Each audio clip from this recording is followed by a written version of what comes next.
backing off. Sosa facing Veritek for the second time tonight.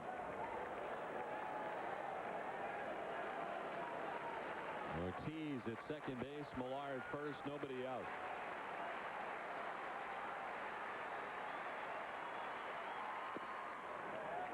Missing away that time, 1-2. Veritek at 253 with runners in scoring position. 4 homers and 33 runs batted in. Hitting at 262 against right-handed pitchers. 9 of his 14 home runs have come against right-handers.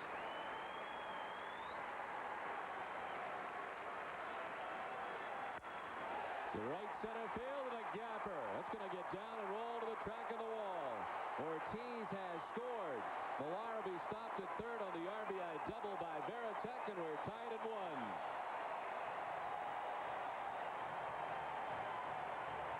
Now that's the second time tonight that Veritek has absolutely crushed the ball.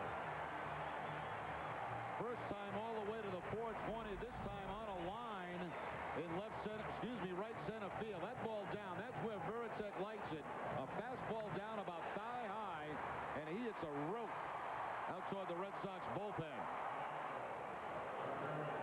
So 2 balls in this inning really hit hard. The one by Millar and that one by Veritek. 3 straight hits off Sosa.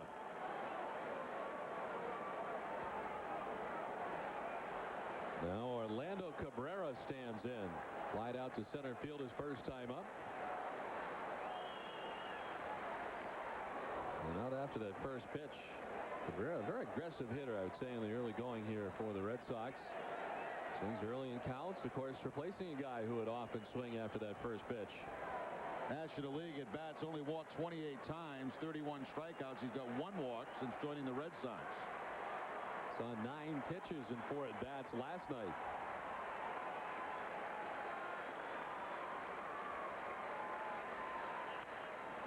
Hopped up foul, that'll reach the seats, and Cabrera's down 0-2. See, to me, Don, this situation here is a lot like man at second, nobody out. You get second and third, infield back, you hit the ball to the right side, you score a run, and you also advance the runner from second to third. You should be thinking about the opposite field. Now, of course, with 2 strikes, that's a different story.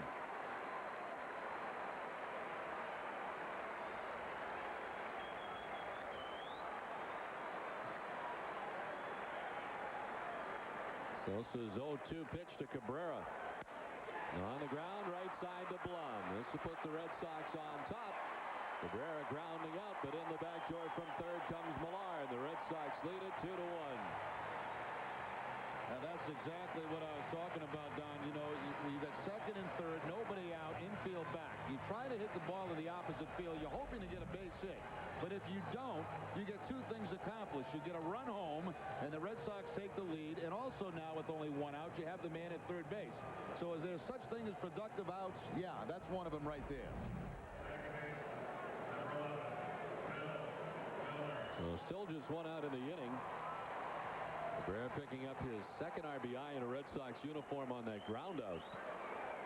And here is Phil Miller, grounded out to second base his first time up.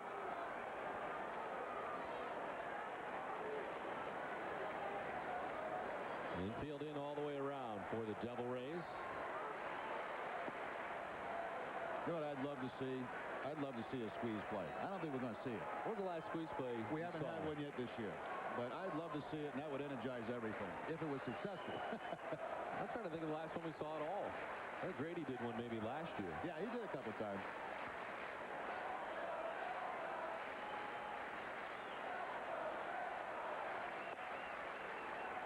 Missing inside, 2-0 now to Miller.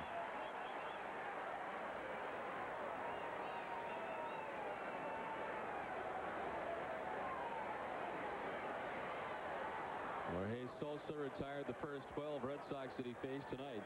3 straight hits to begin this inning and 2 runs now for the Red Sox.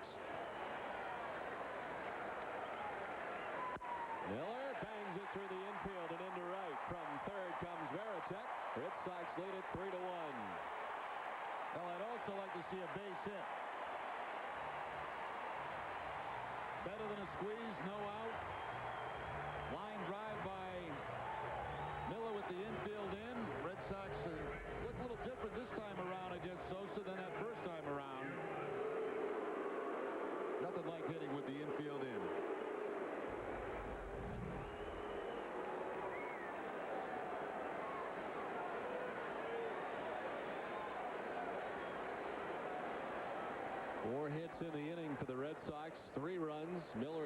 with one out, and here's Youkilis. Did he go? No, he did not, says Mark Carlson, the first base umpire.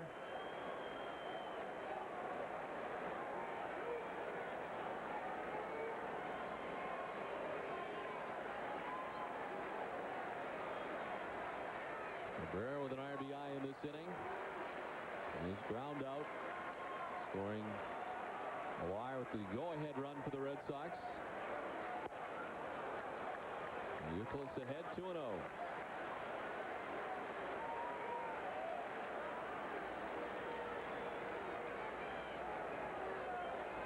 Sosa had thrown just 48 pitches through the first 4 innings. He's now up to 63 pitches in his outing, with one out here in the last half of the 5th inning.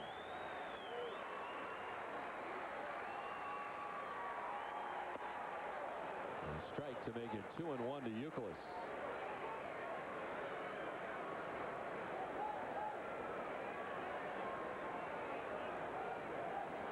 They have tried hit and run with Youkilis a couple of times this year, and 2-1 is a pretty good count to try it on.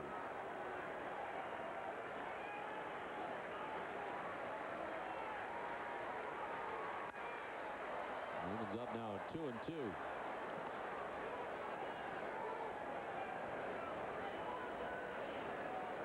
Youkilis now 6 for his last 30. First had the 2-home run game on Sunday at Detroit against the Tigers. His first ever 2-home run performance in the major leagues. Sosa's 2-2 pitch. Youkilis carves it foul back to the screen. I think that's one Youkilis would like to have another swing at. A hanging breaking ball that time from Sosa. This ball stays about letter high, breaking ball, and straight back by Youkilis.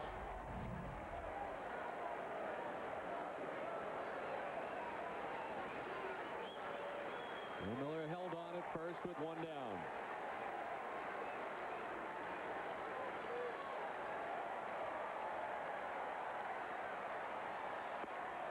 Struck him out. 5th strikeout for Jorge Sosa.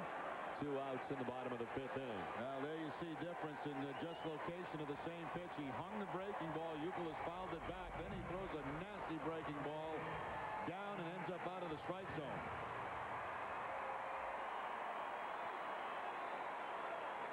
Well, they say you have a pitch in every at-bat. I'm not so sure about that, but certainly Youkilis did have a pitch in that at-bat. Here's Johnny Damon, who's 0 for 2 tonight against Sosa. Whips this foul down the right field line. Damon has put the ball in the air twice tonight, flying out to center field and popping out to shortstop.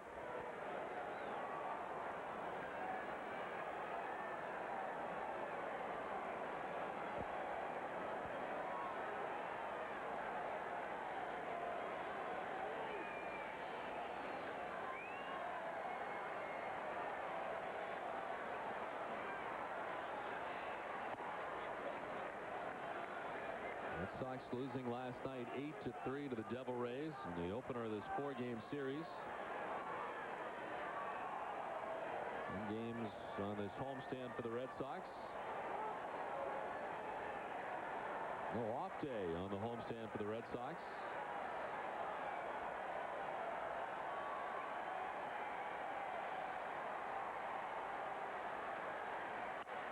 Damon lifts it towards right center field. On the run is Baldelli. Rocco making the catch to retire the side, but a 3-run 5th inning for the Red Sox. The end of 5, Boston on top 3-1.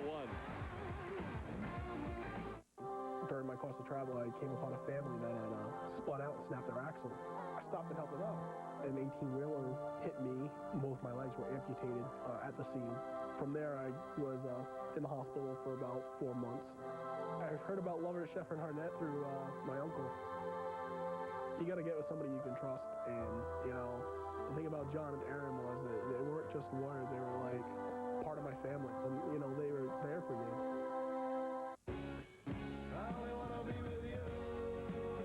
You've been waiting all year for this moment to arrive. The one one and only clearance at your New England Lincoln Mercury dealer. A sure time for the best savings of the year on every Lincoln and Mercury, including Navigator, the midsize Aviator, and the versatile Mountaineer. Now lease the Mercury Mountaineer convenience with no-charge leather seating for $288 a month with $33.87 cash to its signing. See your New England Lincoln Mercury dealer today. So, guys, any words of wisdom? Yeah, run. Well, Wendy's bacon mushroom melt is back. That's awesome. Oh, with bacon and warm cheddar cheese sauce. And those mushrooms. Huge help, guys. Thanks. I gotta have one. I'm getting married in 5 minutes. Come on, how long could it take? The one you love is back. Wendy's delicious bacon mushroom melt. It's better here. See why we had to have one? I do. And our pickup window's open till 1 a.m. or later. Don Orsillo and Jerry Remy along with Eric Freed back at Fenway Park as we get ready for the 6th. This game summary is brought to you by your local Lincoln Mercury dealers. Bronson Arroyo pitching well tonight. As Arroyo against the Devil Rays has struck out 4, walking only 1 and giving up a run over 5 innings. The Red Sox bats coming alive as Jason Varitek with a gaffer to score David Ortiz, and then Ben Miller with a single to right field. And the Red Sox on top 3-1 after a productive bottom of the 5th inning.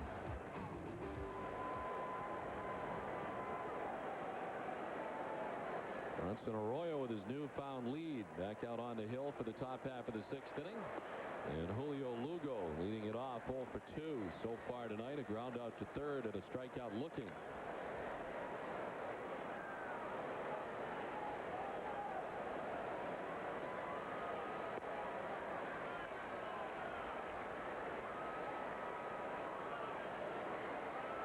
Bronson Arroyo is just 1-4 at Fenway Park this season with a 5.79 earned run average. This one hit hard and out of the reach of Bill Miller. He swung over towards the bag at second, and that one gets into right field. Hard hit. 4th hit of the night given up by Arroyo. Now, Lugo's had a good series. 3 for 5 last night. Got another hit here tonight. Had a good season overall. And we mentioned we were in Tampa Bay that they're considering signing him to an extension of his contract, moving him to second base and let Upton be the shortstop of the future. Lugo coming last year from Houston. Snap throw to first, and back in time is Lugo.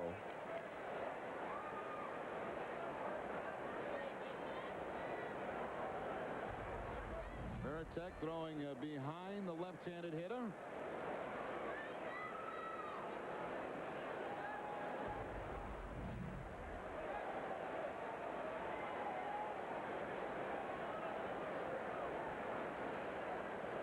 Aubrey Huff 2 for 2. He's singled and doubled tonight. On the ground and through into right field. Julio Lugo up 90 feet to second. Millar up with it quickly in right. And it's back-to-back singles for the Devil Rays to begin the 6th. So right after the Red Sox take the lead, here come the Devil Rays again. That is the 600th career hit for Aubrey Huff, only behind Fred McGriff. He's going to catch Fred very soon. Randy Wynn with Seattle, John Flaherty with the Yankees, and look at Carl Crawford. Carl Crawford might get a ton of hits in the Devil Ray uniform.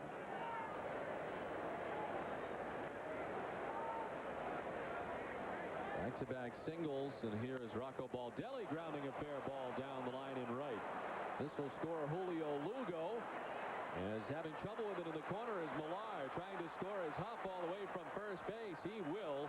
And at third base goes Baldelli. 2 runs in for Tampa Bay. And just like that, we're tied at 3. Well, that lead didn't last long. 3 hitters, and you're tied up again.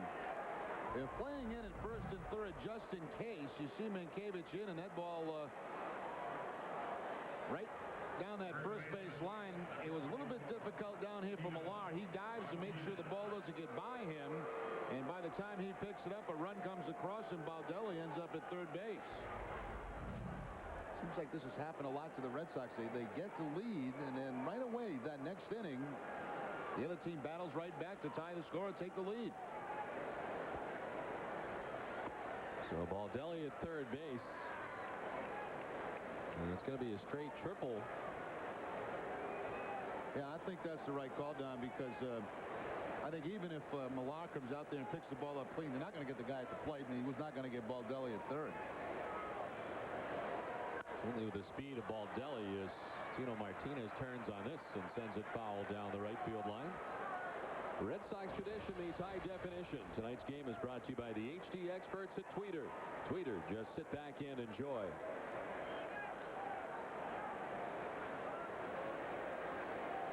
With Island's own Rocco Baldelli has tripled in a pair here in the top half of the 6th inning to tie the score at 3. Martinez did not offer. And it's 1-2 to the Tampa Bay Devil Rays first baseman.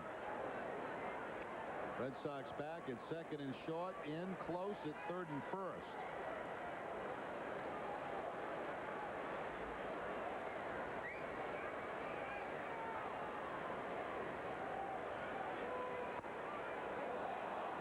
Two and two. Tino Martinez, born and raised in Tampa, Florida, was acquired by Tampa Bay from St. Louis in a trade for a player to be named later prior to the season. As it foul over by the Red Sox dugout.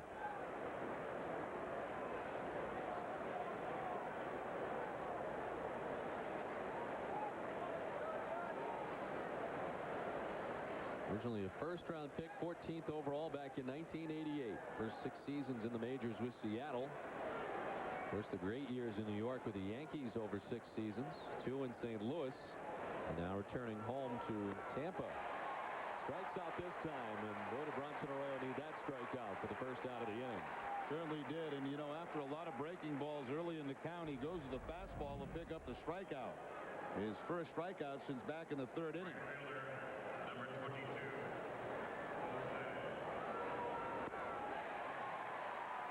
Now with 1 out, it looks like the Red Sox are going to pull the infield in. Cabrera at short, and of course Miller at second. 1 out, less of a chance of a big inning, so that's why you see a lot of times the manager bring him in after the 1 out.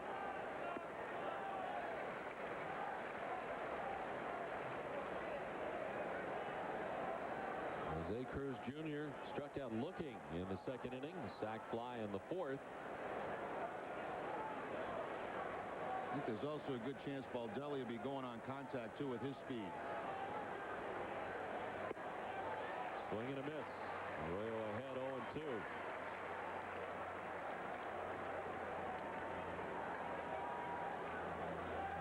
Next pitch for Arroyo will be his 80th of the night.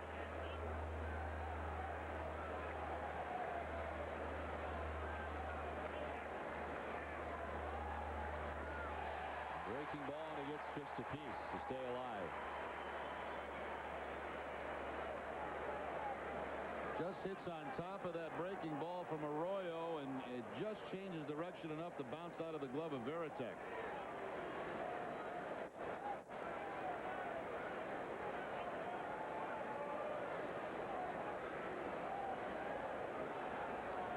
The go-ahead run 90 feet away for Tampa Bay. As Arroyo has that one get away.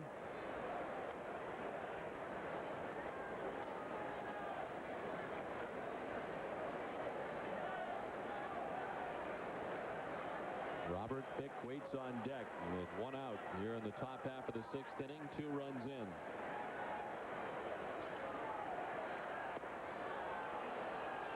Two and two.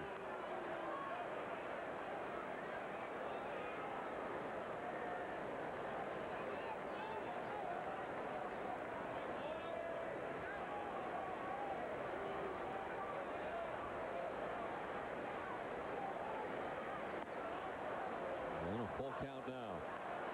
First base open. Robert Fick waiting on deck. First time that Arroyo has gone to a 3-ball count on the night.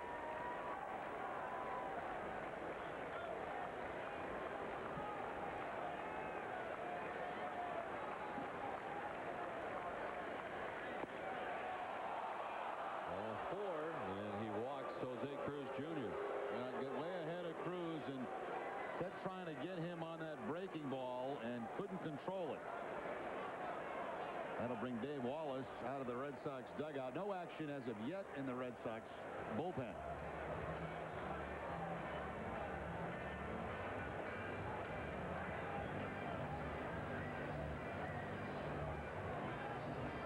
Dunkin' Donuts is pleased to welcome those in the Dunkin' dugout tonight. Dunkin' Donuts is in its 5th year of hosting local youth groups and charitable organizations in the Dunkin' dugout.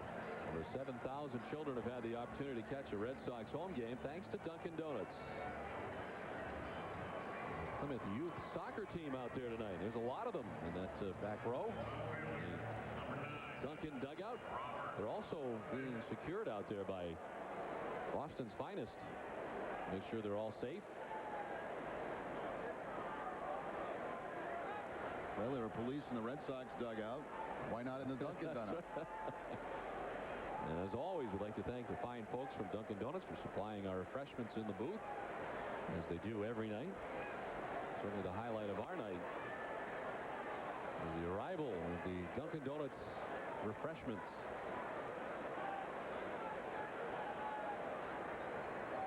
Robert Pick 0 for 2. He's grounded out twice, both times to the right side.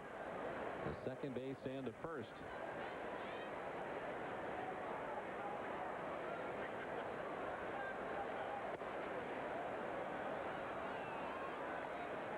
Now, location right now for Bronson Arroyo a little bit off. You saw Veritek wanted that pitch away. It was way inside.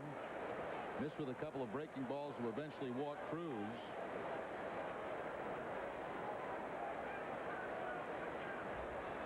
Thrown 21 pitches this inning, most in this inning than any other so far tonight.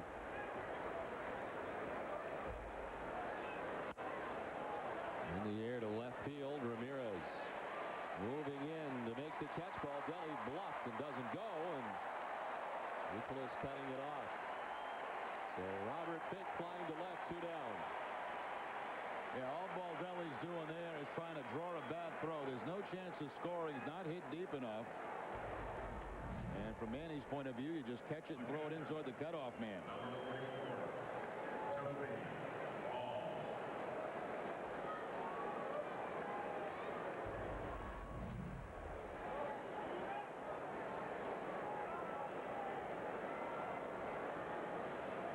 There's Toby Hall, who's 0 for 2. Hall is struck out looking and is flied out to right field.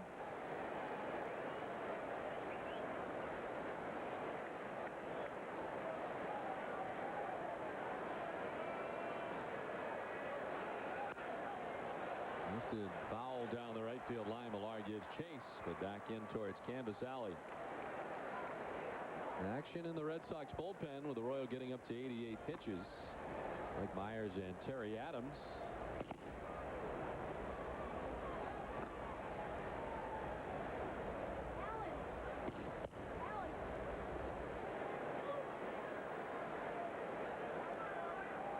Red Sox with 3 runs in the bottom of the 5th inning to go on top 3-1. Tampa Bay responding quickly and tying the score at 3. Runners at the corners, 2 down. The 0-1 to Toby Hall. To left, Ramirez on the run to make the catch. Tampa Bay comes up with a pair at the end of 5.5. We're tied at 3.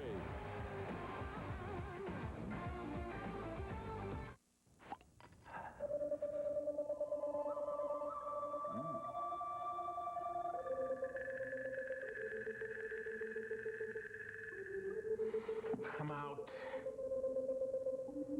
I guess I win.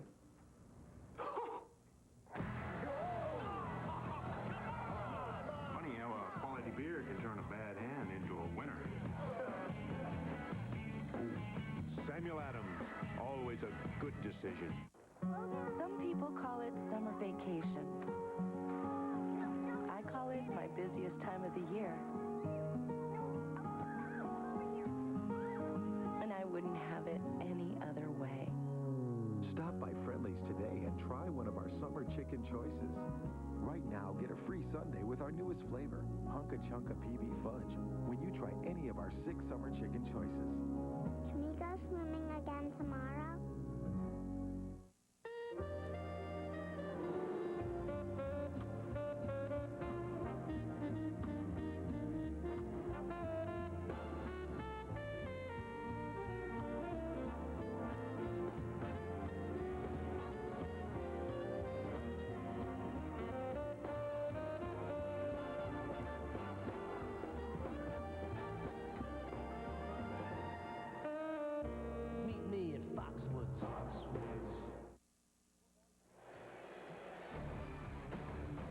Sox baseball on Nesson is brought to you by Subaru, by Miller Beer, and by Volvo, the official vehicle of the Boston Red Sox.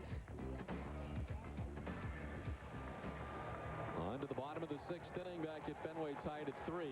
After the Red Sox came up with 3 runs in the bottom of the 5th, Tampa Bay coming right back with 2 to tie the score. And the Red Sox will send Doug Mankiewicz, Manny Ramirez, and David Ortiz up against Jorge Sosa, as Arroyo has thrown 89 pitches through 6, and just as his team had taken the lead, the Tampa Bay Devil Rays get it right back on 3 consecutive hits. In the top half of this inning, 2 singles, and then the triple by Baldelli to score 2 and tie the game.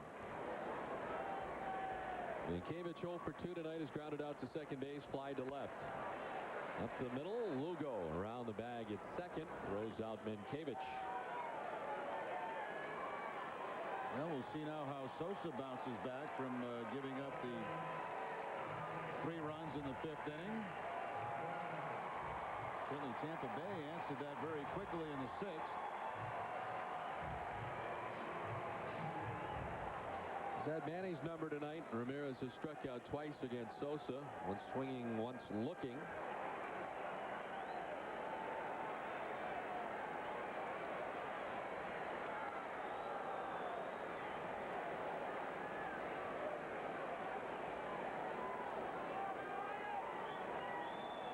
Manny returning to the lineup tonight.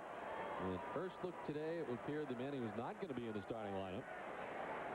In fact, the first lineup up in the Red Sox clubhouse did not have Manny in it. With Ramirez arriving at the ballpark saying he would play tonight, and reinserted in the lineup for the first time since the Red Sox were in Detroit. I think it totally caught Francona by surprise, because he had the lineup made out without Manny in there after talking to him once. When he went back to talk to him the second time, and Manny said he was okay to play. Jolts it foul off the right side.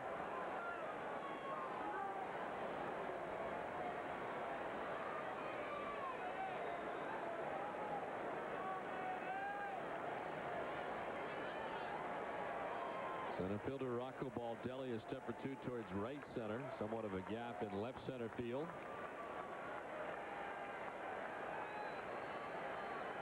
Pitch number 76 coming from Sosa.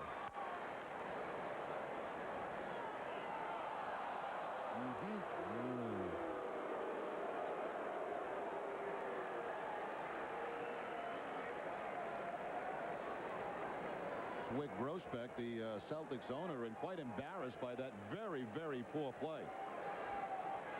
Larry Lucchino, Sam Kennedy, Doc Rivers. You know, Wick, I see him around Weston every once in a while. And if I do see him again, I'm going to be all over him about that play. Just terrible.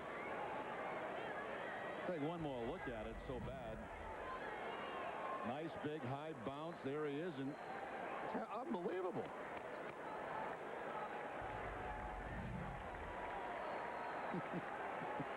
Never live it down. 2-2 to Ramirez.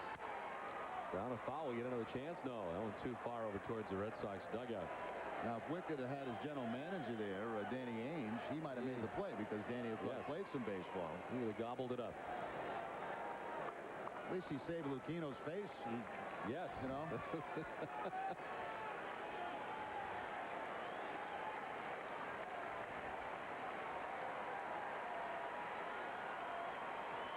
And 2-2.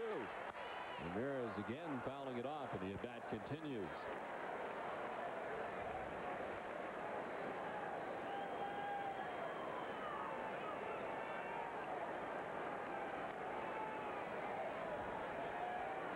Jerry Trippiano wanted to know who it was that the foul ball was headed over to. I just told him, so now maybe he's going to rip him too.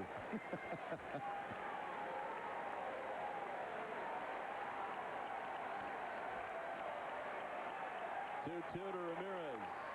Then fouled off.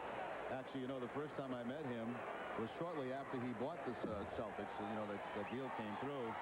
And I met him in a little restaurant downtown Weston, and he immediately offered me free tickets to a Celtic game right there, front and center. Wow.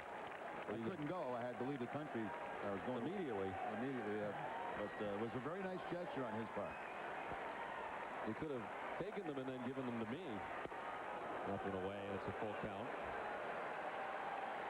You have little restaurants in Weston? Yeah. Coffee shops, they call them. I see. 10-pitch at bat for Manny Ramirez. A full count.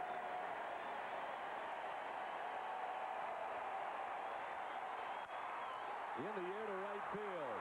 Cruz Jr. headed back to the wall to make the catch.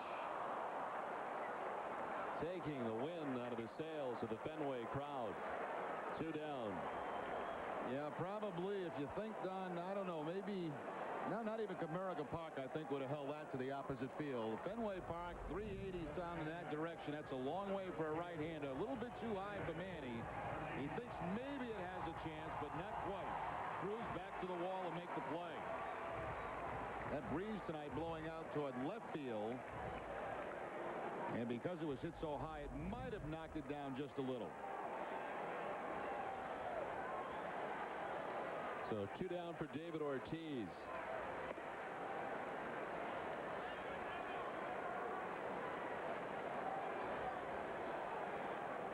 The 10-pitch at bat for Ramirez ends in the long fly ball to the wall and right for out number 2.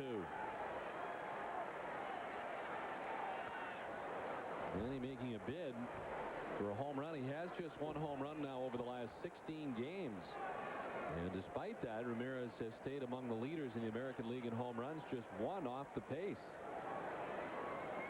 Behind Alex Rodriguez and tied with Paul Konerko and David Ortiz.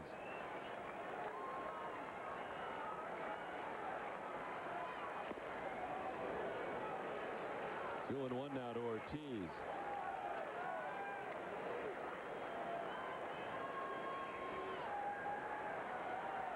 David Ortiz, 2 RBIs shy of his second consecutive 100 RBI season.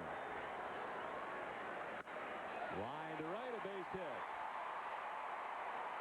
David Ortiz with a 2-out single to right. Let's check in with Eric Freed. Eric?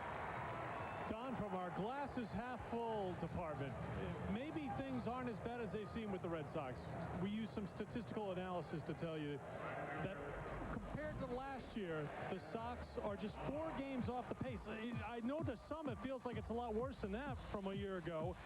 Granted, they're way back in the AL East, but look at the wild card. They're a game out here today, but a year ago at this time, after 110 games, they were just a half game up in the wild card. They had a 10-game over 500 finish over those final 52 games and ended up winning the wild card. So let's see what is in store for the Sox down the stretch here, but it's not too far off from where they were a year ago. All right, Eric, thank you very much. Boy, that really seems strange, doesn't it? It feels a lot different, doesn't it? It does. I mean, is it because there were more come from behind victories, late rallies, that type of thing? Last year was one of those magical years where everything seemed to go right. They were injury-free. They were winning come-from-behind games, walk-off home runs.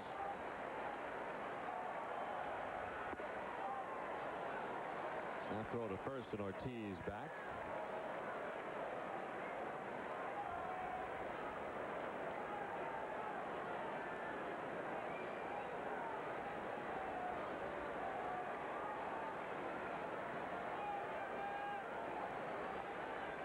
Millar ahead 2-0. 1 for 2 tonight is Millar's single his last time up.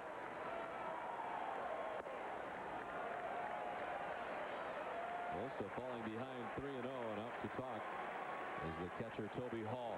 Now, each time the Red Sox win at Fenway Park, Hood donate $1,500 to the Hood Home Team Advantage charity program. The program benefits children's hospitals throughout New England. It's another reason you can feel good about Hood.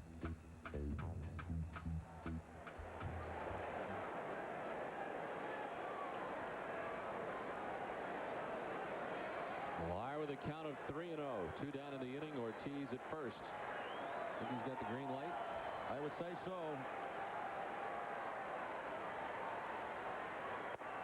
He takes and will take the walk. Just the first walk of the night given up by Sosa.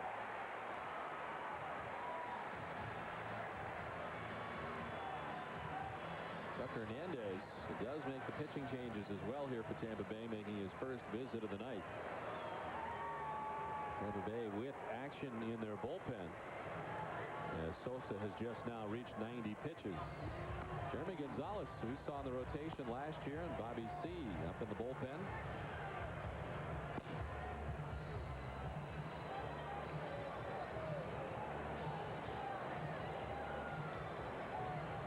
How much of a test it was last year for Lou Piniella to have gone through that first season with Tampa Bay. Well, you know, even though I think that, you know, he expected, he knew what he was getting into leaving Seattle, but for a guy as competitive as Lou Piniella is, it tears you up inside. Look, remember last year we were down there reading stories about Lou, how it was, you know, it was killing him. And, yeah, this guy's a winner. He wants to win.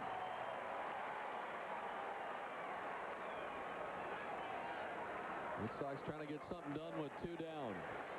Runners at first and second, 2 away for Jason Varitek, who's hit the ball hard twice tonight. Fly to the track the first time, doubled last time, and now laces one to right in for a hit. Ortiz being waved around. The throw is cut off, and the Red Sox take a 4-3 lead. Varitek's done it again.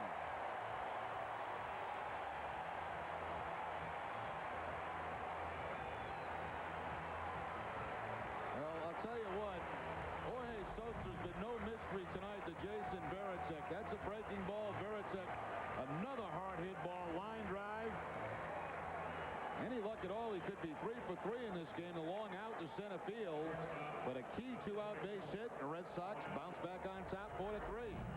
So all this happening with 2 outs. Ortiz, the base hit, the walk to Millar, the base hit by Varitek.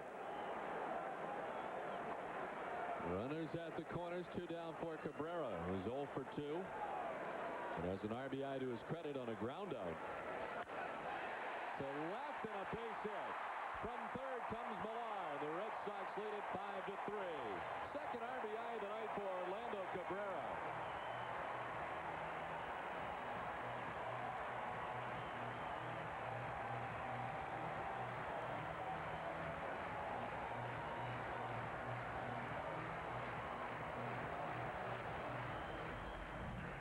Cabrera gets a breaking ball toward the end of the bat, but over the head of Lugo. And the Red Sox out another run. I'll tell you what, since Grossbeck made the error, there's been no stop in Boston. 2 runs in for the Red Sox. A pitching change for Tampa Bay. Boston on top now, 5-3.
There are plenty of reasons to choose Dodge Grand Caravan over Toyota Sienna and Honda Odyssey.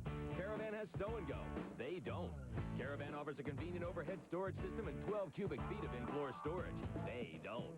And if you grab a new Caravan by August 31st during the summer sales drive, you'll get an extra $1,000 bonus, bringing your total cash allowance to $2,000, which makes Caravan cost thousands less than those other guys. That means Dodge has your next minivan, and Honda and Toyota don't. Well, back-to-back hits. Jason Varitek to drive in a run. Cabrera to drive in a run. They give the Red Sox the 5-3 lead. First, Varitek on a breaking ball. Line drive. Pretty nice play out there, too, by Jose Cruz, just keep it in front of him. And then Cabrera following him with a line drive that gets over the glove of Lugo.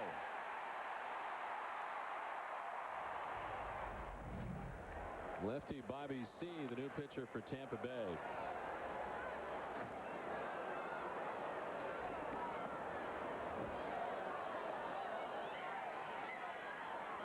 8th appearance by C. Hasn't worked very much, and just twice in the last 19 days, in both those appearances against the Red Sox in that series down in Tampa.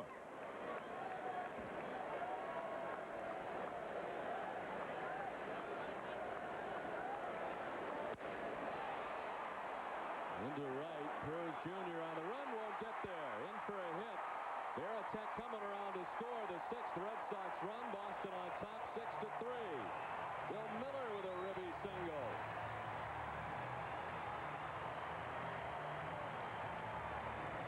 Well, it's been the 6, 7, and 8 hitters in the lineup tonight doing all the damage. Veritek with 2 runs batted in.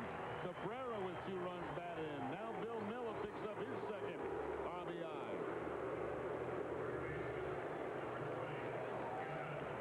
Hey, you better get out of Jason's way when he's trying to score a run. He'll just go ahead and knock you over. And there will be no suspension for that. That's obstruction by the umpire. Runners at the corners. Youkilis, the 8th member of the Red Sox, to bat here in the 6th inning.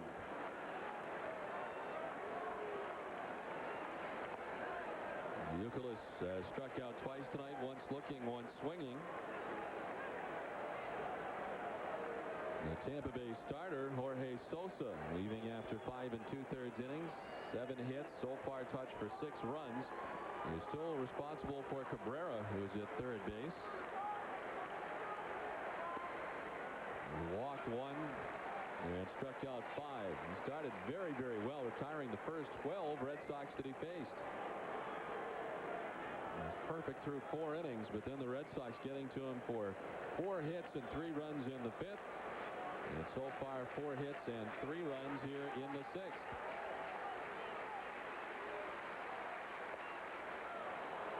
Two and 1 to Youkilis.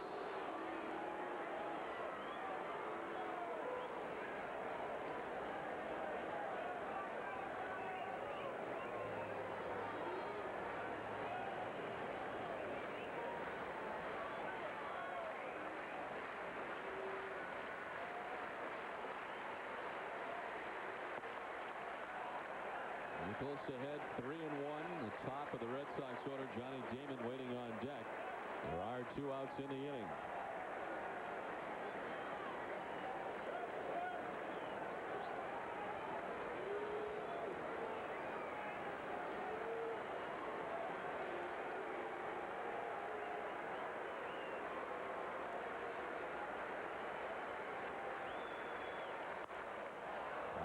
To the right, a full count. All the damage tonight for the Red Sox coming from the 4 through 8 hitters. The top 3 hitters, Damon, Minkiewicz, and Ramirez, collectively 0 for 9 tonight.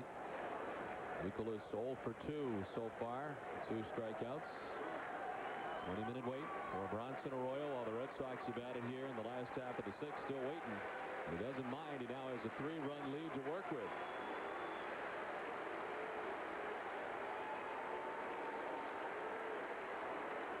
3-2 to Youkilis. In the air to left center field. Hit well. Back towards the wall and off the wall. From third comes Cabrera. Miller coming all the way around. He'll score. It's a 2-run wall ball double for Youkilis. The Red Sox lead at 8-3. This is the kind of inning the Red Sox need to take a little pressure off early in this homestand. They grabbed the lead in this game, but Tampa Bay comes right back to tie it up, and then the Red Sox put together a big inning. Puts everybody in a good mood. Youkilis playing that left field wall, driving in 2 more. All this coming with 2 outs in the inning. Couple of easy outs. Minkiewicz, Ramirez, but then it started with Ortiz and hasn't stopped. Johnny Damon hitless tonight. 0 for 3. He's flied out 3 times. Damon, the 9th man to bat for the Red Sox here in the 6th inning.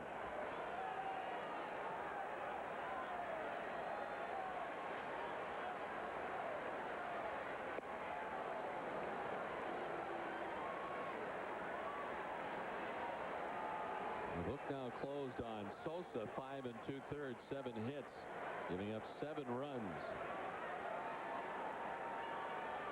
was first trying to show Pedro Martinez a new pitch. Yeah, cross-seam fastball. That's the rotation of it.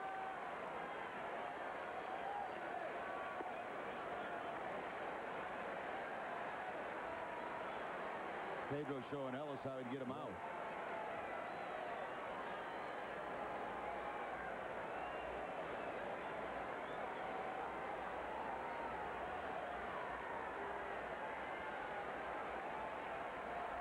The 2-1. Pops up right side. Tino Martinez waiting. Little dance at the end, but he makes the catch. It's a 5-run bottom of the 6th inning that has Boston on top 8-3. You know, it's not like having your first baby isn't stressful.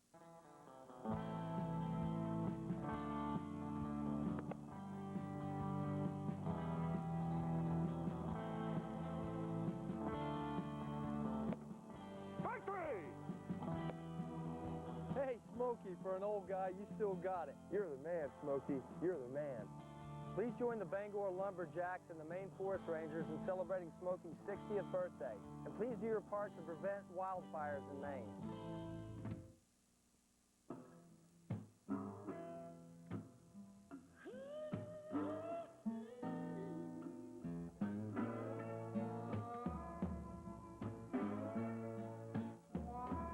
Without the right resources, your child can be left behind. Give them high-speed internet from Adelphia, and you'll be giving them one of the most important resources they'll need to succeed. Call 1-877-HSI-4ME2 and pay only $24.95 a month for 3 months. The sounds of fair season in Maine. Friends, family, and entire communities come together to enjoy and celebrate Maine's agricultural tradition and Maine harness racing. While at the fair, make sure you take in a race, as Maine's leading harness racers bring their fast-paced action to fairs across the state. Enjoy the fun and good times that only a fair can bring to Maine. Hey, we look forward to seeing you at the Topsom Fair, August 8th through August 14th.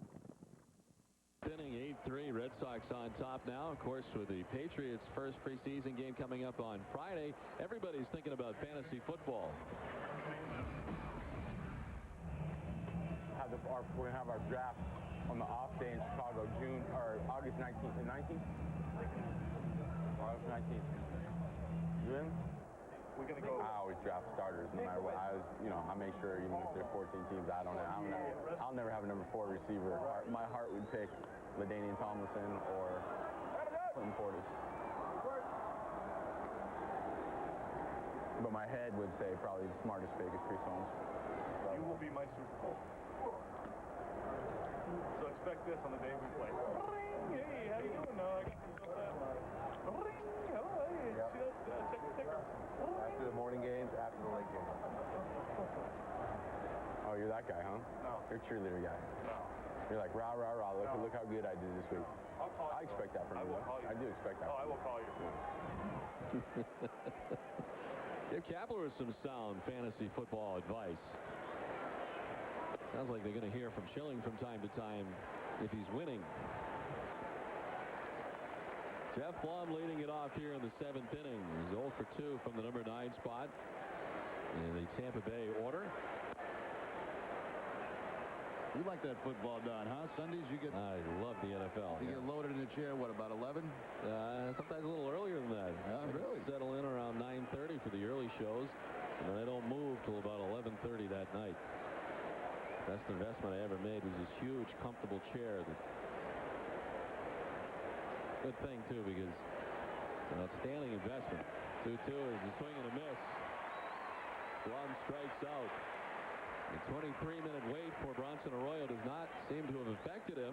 Strikeout number 6. He strikes in a little bit out there, picks up the strikeout. Looked like a changeup to get the strikeout against Blum. There is action in the bullpen for Boston. Myers and Adams are up last inning. They're up again. On the ground, Miller ranging, sets and throws. Little wild. McDavid keeps the foot on the bag for the out. Doug Mankiewicz has been outstanding at first base for the Red Sox and saves Bill Miller from trouble there. Yeah, Bill Miller knows because Krupp is going on a line that he's going to rush this throw. And he lets it go as hard as he possibly can, and that's, well, you see why Mankiewicz, we mentioned it last night, why he won a Gold Glove. I mean, he just makes those plays. I mean, he saved an era to Bill Miller right there. 2 down for Julio Lugo, trying to bunt his way on, pops it a foul. Lugo with a single his last time up.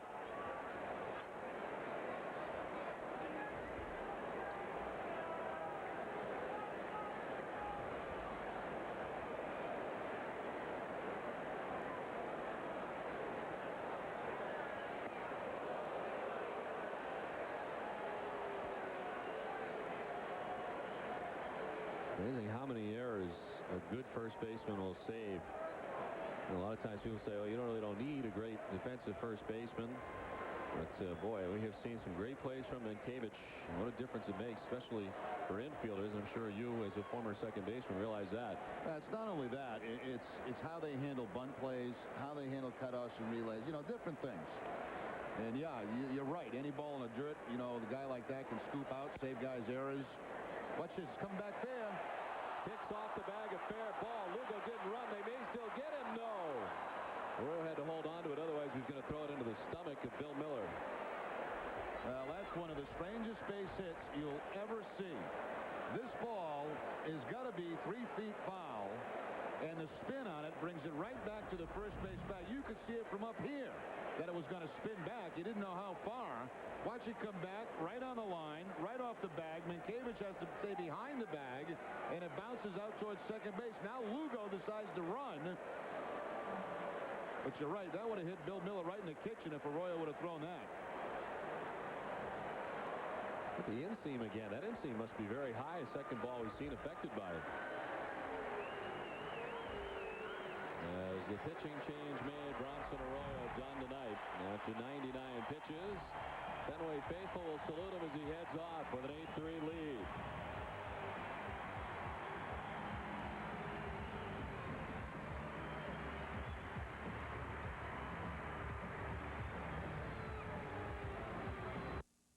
What makes someone crave a Wendy's bacon mushroom melt? Is it the quarter pound of beef that's served fresh and hot from the grill? Is it the warm cheddar sauce so loaded with succulent mushrooms that your mouth waters? Or is it how it's combined with strips of hickory smoked bacon that makes it irresistible? Well, as long as it's back, who cares?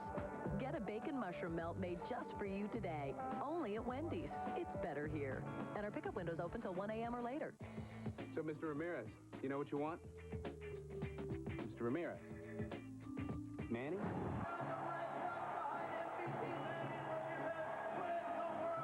Manny. Yeah, take that. Major League Baseball Authentic Collection. Size 11. Yeah, exactly. Good choice. Olympia Sports knows exactly what you need to gear up for the season, like the Reebok Major League Baseball Authentic Collection. Series MVP, huh? Yeah. Get it at Olympia Sports. 8-3, the Red Sox on top in the midst of the top half of the 7th inning. Bronson Arroyo done after 6 2/3 innings. And a look at his pitching line, one shy of the century mark tonight. Giving up the 3 runs, getting some offense tonight from the Red Sox. He leaves with an 8-3 lead. Mike Myers, a new pitcher for Boston. 52nd appearance overall for Myers, his second in a Red Sox uniform, his first coming against Detroit on Friday, a third of an inning. He just arrived with the ball club, was sent out to the bullpen, and was very quickly in the game for Boston. 52 appearances, puts him in the top 10 in the league in appearances.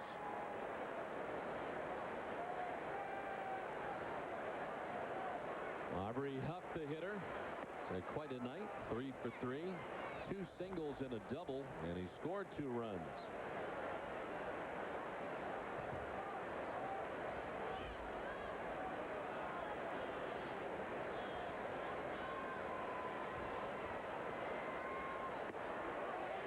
Strike, and it's 1-1.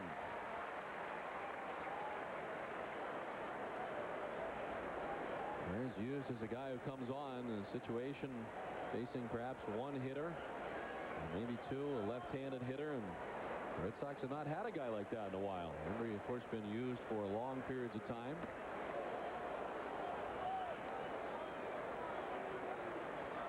Aubrey Huff enjoying another fine season for Tampa Bay. This player profile is brought to you by Sovereign Bank, the official bank of the Red Sox cable network. And a strike, and it's 2-2.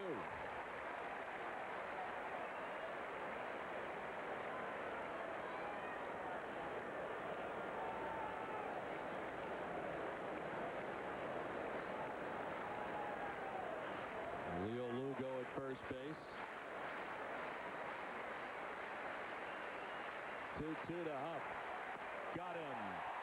Myers does what he does best, and he strikes out Huff to end things in the top of the seventh. Seventh inning stretch time. Boston on top 8-3. Dad, Timmy hit a home run. Great. Put the little slugger on. Hello? I hear you got a big hit today, Timmy. I sure did, Grampy. I won the game. Sure wish I could have been there. I did too. Because that's what it said on my birthday and at Christmas when my baby sister was born and on Halloween.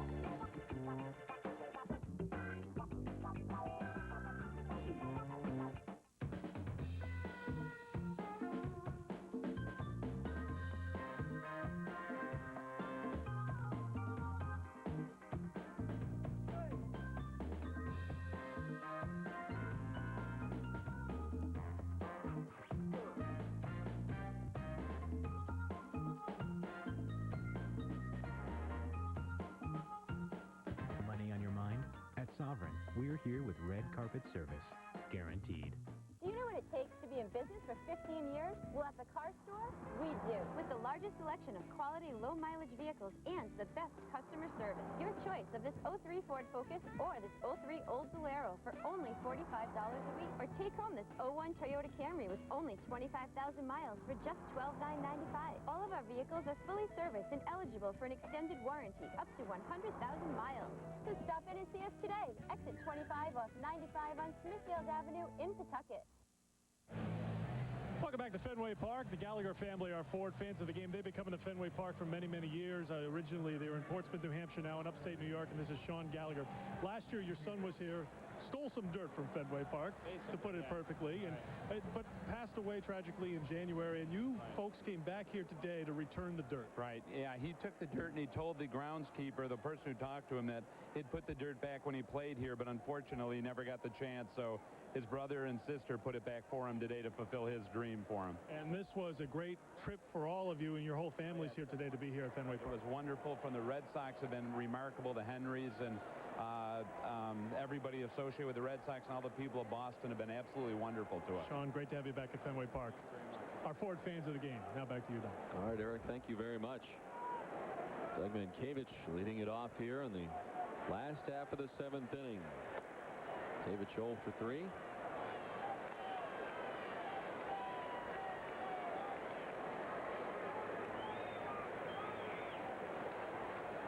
Center fielder Rocco Baldelli into right center for Mankiewicz to pull.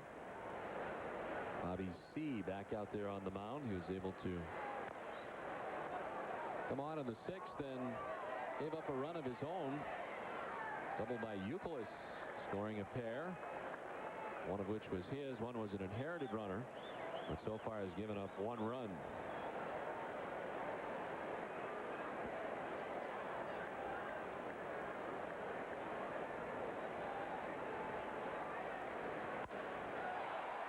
Left field. Dick moving over, shy of the warning track to bring it in for out number one. Mankiewicz 0 for 4 tonight. Here comes Manny Ramirez.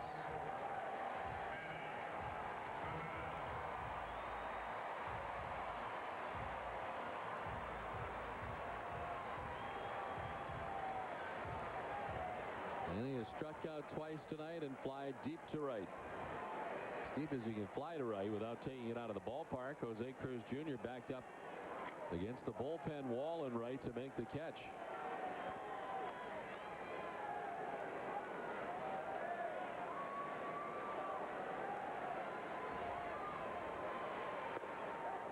Mike, let's check in with Eric Freed, who's with Bronson Arroyo. Who stands to be the winner in today's game here, Don. And what about your stuff here today, Bronson? I know at Fenway it's been an up-and-down struggle for you this year, but you seem to have your stuff here tonight. Yes, I felt strong, going out early, and, to give up the lead just after we got it, so disappointing, and these guys turned right back around and get me another, a bigger lead, so good game. I know that's been a point of emphasis for you and everybody when the lead, the team gets the lead for you to try to bear down and try to keep it. Didn't work out the first time around, but it did the second time around. What was different? They got 3 ground balls, and the next thing you know, it's 3-3. It's, sometimes you go out and things don't bounce your way, and, luckily for us, we had 2 outs, and we came back and scored 5 runs.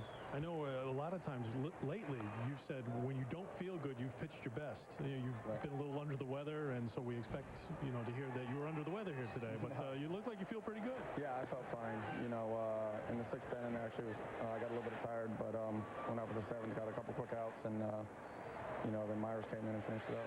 They got that big inning for you, and you'll take the runs, but you also had a long wait. Did that affect you at all?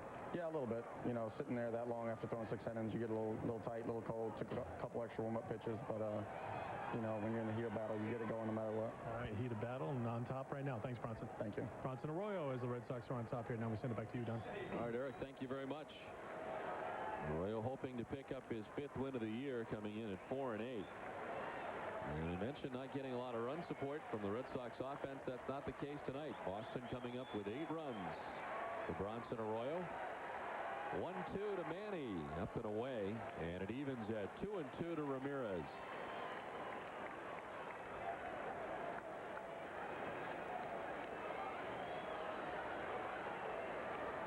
Eric Lowe scheduled to go tomorrow against Tampa Bay in the 3rd game of the series tomorrow night. He matched up against Dewan Brazelton, the right-handed pitcher for Tampa Bay.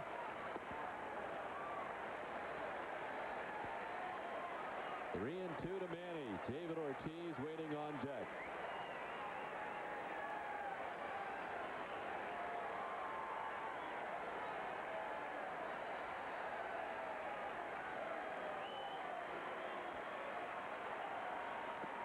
Foul tipped and held on to by Toby Hall. Strike 3 in the first strikeout for Bobby C. 2 down. 3rd time Manny struck out tonight. Sorry, Jorge. Yeah, and 3 times he struck out on the breaking ball, twice from the right-hander, and now from Bobby C. Only contact he's made was a very deep fly ball to the opposite field.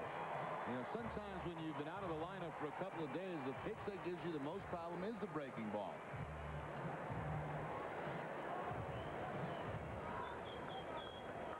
Bobby C. from West Gulfport, Florida. And 2 outs in the inning dealing with David Ortiz, who's 2 for 3, 2 singles to right tonight.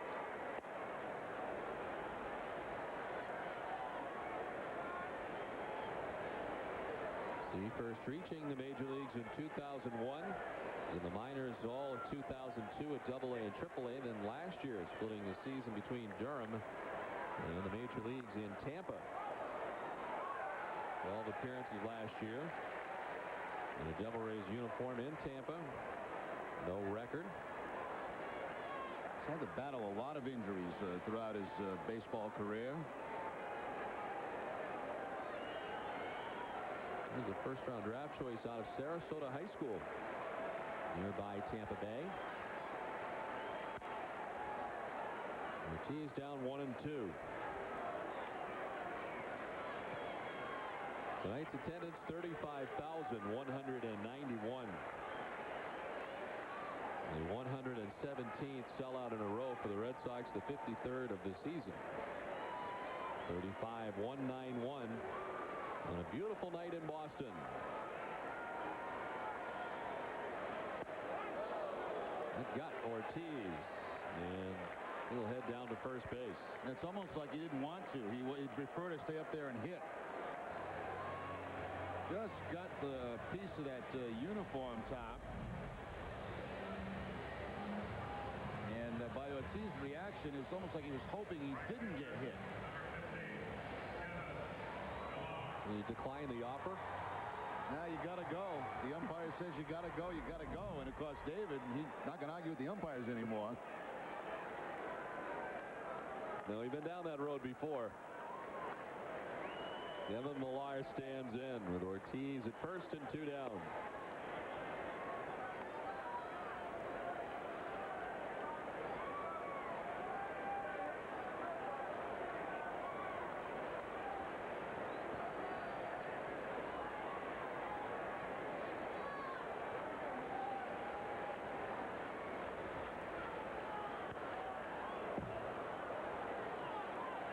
Well, Red Sox fans, we want to hear from you. Log on to RedSox.com and tell us what you think of the broadcast tonight. Look for this graphic and let your thoughts be heard.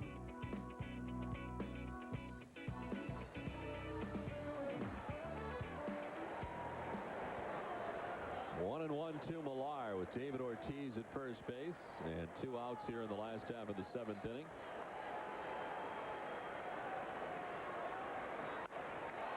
To left, Vick on the track to make the catch.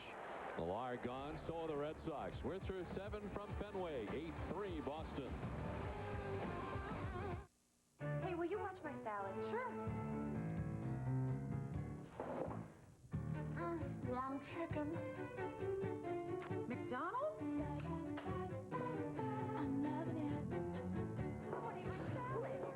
For the largest selection of gas and diesel motorhomes in New England, it's USRV. From Airstream, American Eagle, and Travel Supreme, it's USRV. From Monaco, Pace Arrow and Bounder, it's a Fleetwood product, and it's available at USRV. Celebrate America with a USRV. Factory rebates up to $10,000. Quantity, quality, and price. It's USRV. My name is Marty, and we make better deals.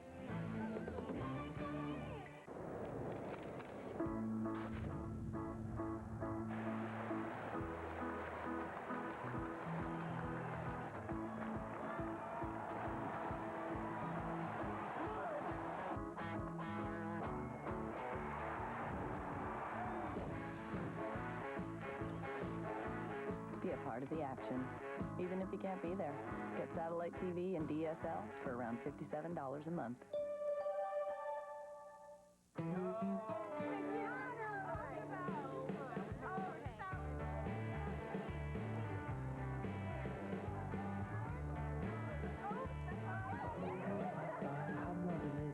Open till midnight or later.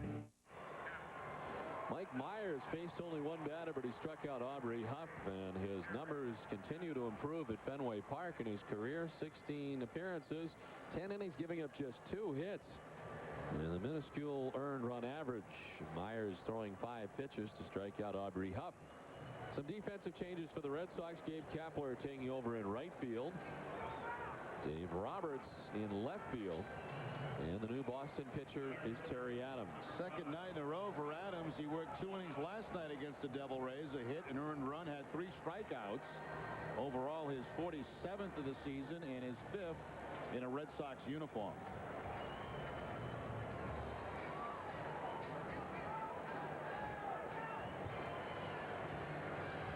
So in the top of the 8th, he's scheduled to face Rocco Baldelli, Tino Martinez, and Jose Cruz Jr.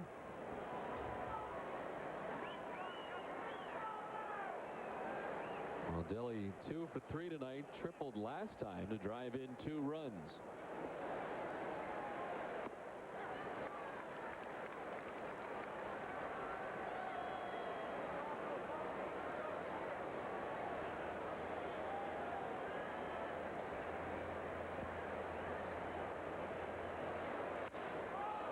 Left field, Roberts just into the game.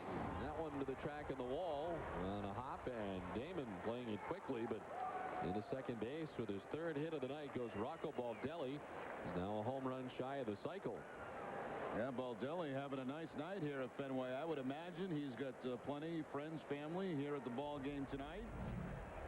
3 for 4. He had that triple last time up to drive in a couple. Follows up with a double here. Roberts just into the game, his first appearance here at Fenway in left field, and has to go back to that wall. Johnny Damon actually ends up playing it off the wall.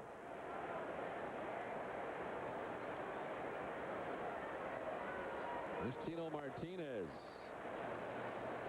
Popped out to second base, walked and struck out.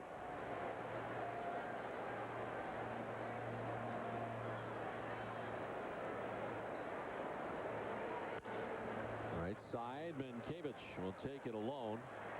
Martinez grounding out to the right side. Baldelli on to third.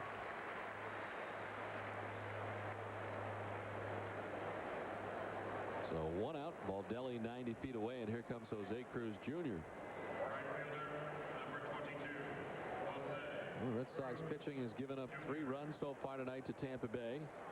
The Red Sox coming in with a 4.18 earned run average, third best in the American League. Boston's team ERA is at its highest point since April the 9th, just 5 games into the season. Tampa Bay with 8 runs off the Red Sox last night. Jose Cruz Jr. batting with 1 out, a runner at third.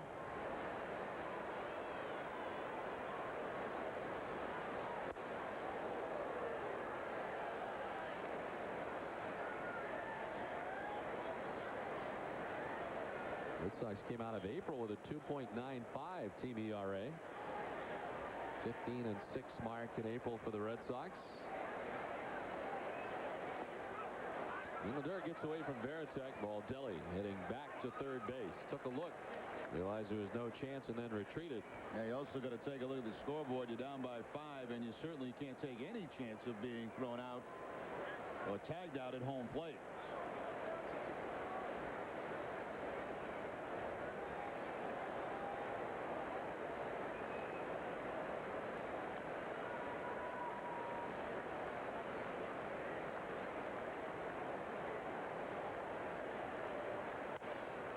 To center field. Damon moving over. I think the catch playing deep enough for Baldelli to jog home with the 4th Tampa Bay run.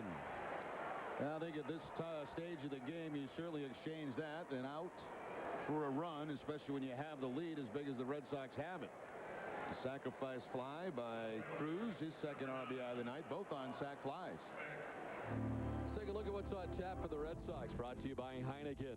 2 games left against these Devil Rays tomorrow night at 7 p.m. on Nesson. A day game on Thursday. White Sox in over the weekend. UPM 38 with the first one in Boston. Nesson outside of Boston. Saturday night and Sunday afternoon against the Chicago White Sox. Robert Fick taking strike 1. The White Sox to begin the day 6 games off the pace behind the Minnesota Twins. And in third place in the American League Central. They have slipped behind the Cleveland Indians, who are in second place in the AL Central to begin the day. Chicago losing 2 big players, Maglio Ordonez and, of course, Frank Thomas.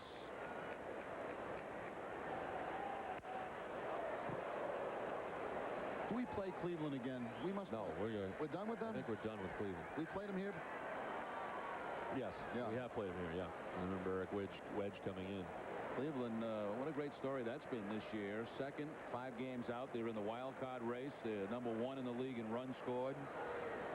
A great job done by former Red Sox Eric Wedge. You know, they're doing that basically offensively, too, because their pitching is next to last in the league.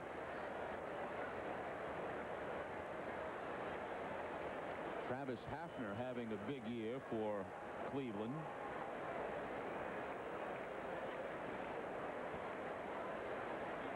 Very good young hitters on that Indians team. Pick strikes out.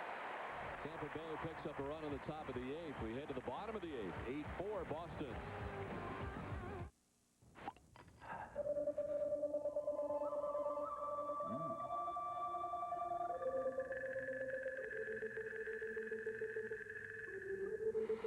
I'm out.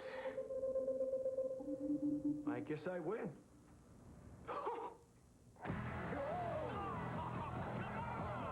Funny how a quality beer can turn a bad hand into a winner. Samuel Adams, always a good decision.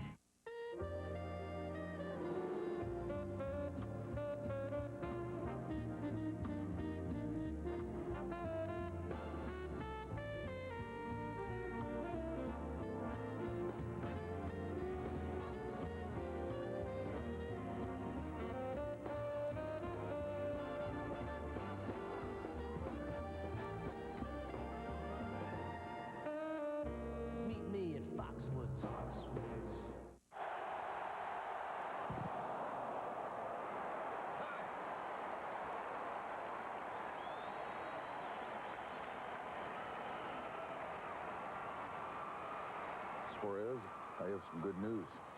I'm taking you out. Oh, you said you had good news. I do. I just saved a bunch of money on my car insurance by switching to Geico. Give me the ball. Geico. 15 minutes could save you 15% or more on car insurance. Red Sox baseball in Nesson is brought to you by Southwest Airlines, by New England Ford dealers, by Aflac, by New England Jeep dealers, by Dunkin' Donuts, and by Sovereign Bank, the official bank of the Red Sox cable network. Well, my grandmother taught you in Madison, New Hampshire. Wow. Must be a member of the Chick clan. Go to Madison High? No, Madison Elementary. Madison Elementary. Yes. Very nice. I look where they put the star where Bethel is. It's nice. It indicates where it is very nicely. I would have no clue. Jason Varitek leading it off. What high school did you go to in New Hampshire? Oh, no, you went to California. I was in California for high school. Oh, so you just went to Madison. Junior high at Kennett in Conway, but Madison Elementary. Was skiing part of your curriculum? Yes, it was. It was outstanding, Jerry. Every Wednesday we had, at noon, we would go skiing. It was just part of the curriculum. It was my favorite day of the week, and of course I did the best in skiing. Sounds like a college football player's program. I'm guessing that is a member of the Chick family. Ruth Chick was a longtime 6th grade teacher there, and I'm going to guess that's who it is.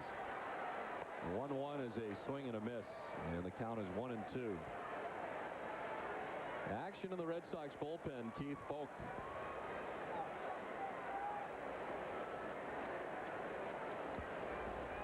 Red Sox tonight have used Bronson, Arroyo, Mike Myers, and Terry Adams. 2-2 the count.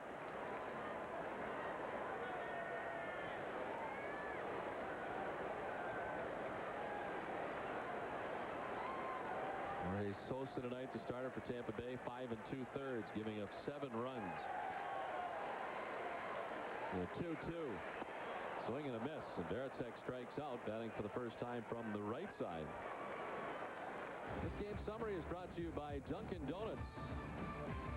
The top of the Red Sox order, not very productive tonight, but from the 4th man on, outstanding.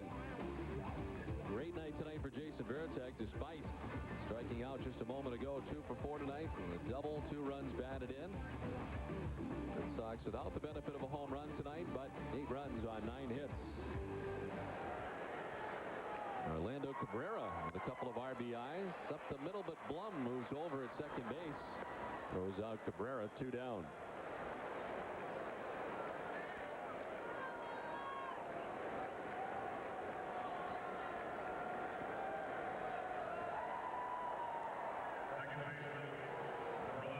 He has seen a total of 6 pitches tonight. Another quick night for Cabrera at the plate. He doesn't waste any time. Up there swinging away, and tonight it's been a productive night. A hit, 2 runs batted in for Cabrera. Here's Bill Miller with 2 down. Bobby C. has been on since the 6th inning and has done a pretty good job for Tampa Bay. He's been charged with only 1 run since coming on.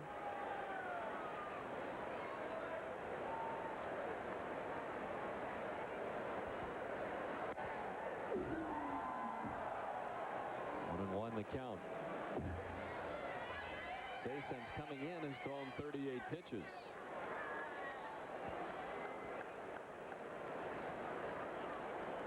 Derek Lowe against Juwan Brazelton here tomorrow night in the 3rd game of the series. Derek will be looking to get back to the 500 mark, 9-10. Against Brazelton, who's 4-3. Derek Lowe with a 5.50 earned run average.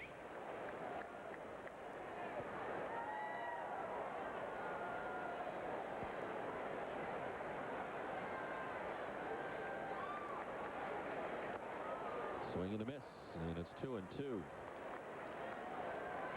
Will Miller with a couple of hits tonight, both singles to right. He has 2 RBIs.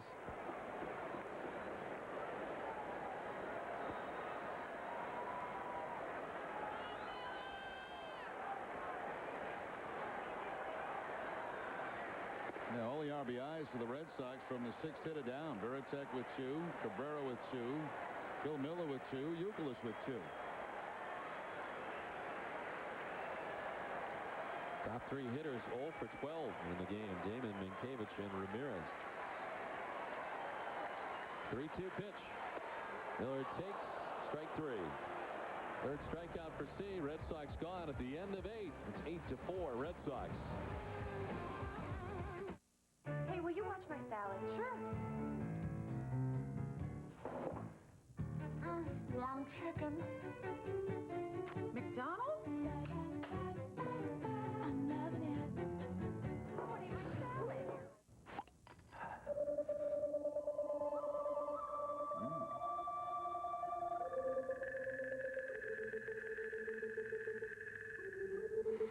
I'm out. I guess I win.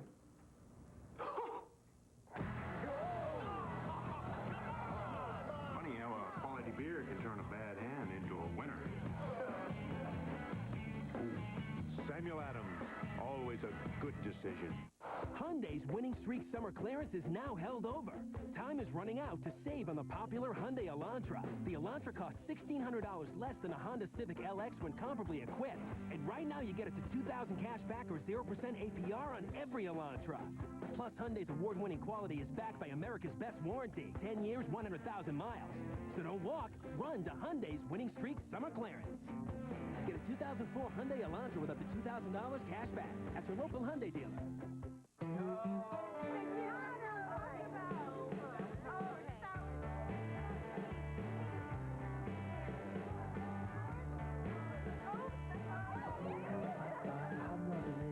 Open till midnight or later. Well, we go to the 9th at Fenway. The Red Sox have the 8-4 lead. Please stay tuned after the game for New England's Red Sox postgame shows. First, it's W.B. Mason's Extra Innings and Granite City Extra Innings Extra. After the last inning, the action's just beginning. Dave Roberts will be in studio tonight with Tom Caron and Jim Rice.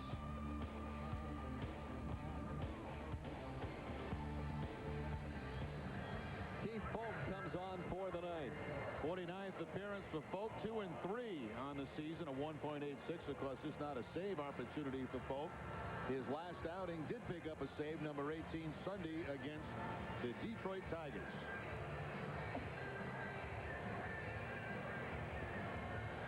Toby Hall will lead it off for Tampa Bay here in the top half of the 9th inning. Hall's 0 for 3, striking out and flying out twice. Folk taking over for Terry Adams, who worked the 8th, giving up a run on 1 hit. He struck out a batter.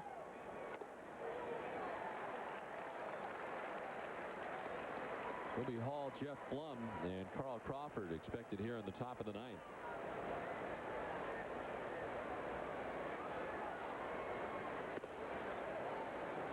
A non-save situation for Keith Folk. Trying to wrap things up here in Game 2 of the series. Trying to give the Red Sox their 34th win at Fenway Park.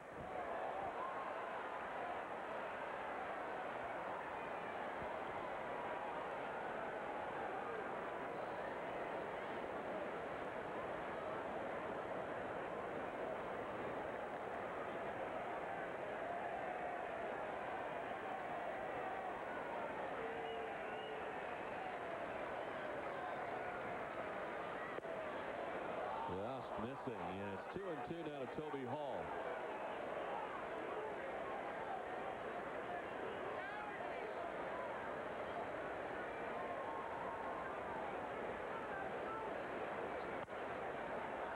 Well, the Red Sox with another good defensive night tonight. The Red Sox have been charged with only 5 errors now over the last 13 games. The defense has been much improved. Some outstanding plays again tonight from Mankiewicz, among others.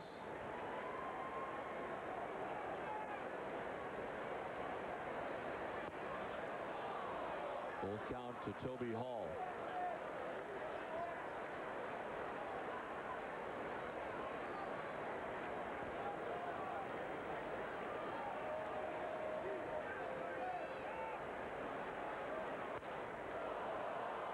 The left center field. Roberts heading back. Damon running as well, and it's off the scoreboard. Roberts plays the carom, and it's a double for Toby Hall.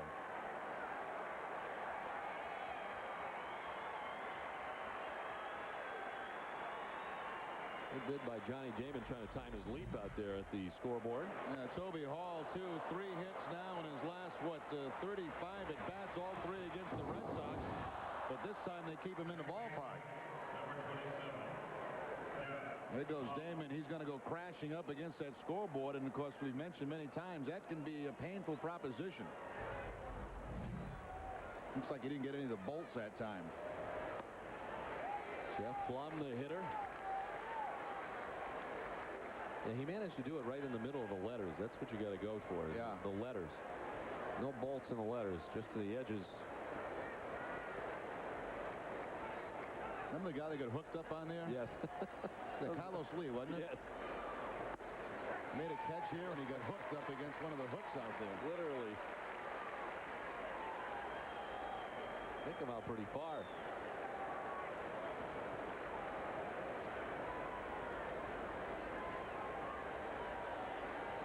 Polk ahead of Plum, 0-2. Plum's 0 for 3 in the game as he stays alive.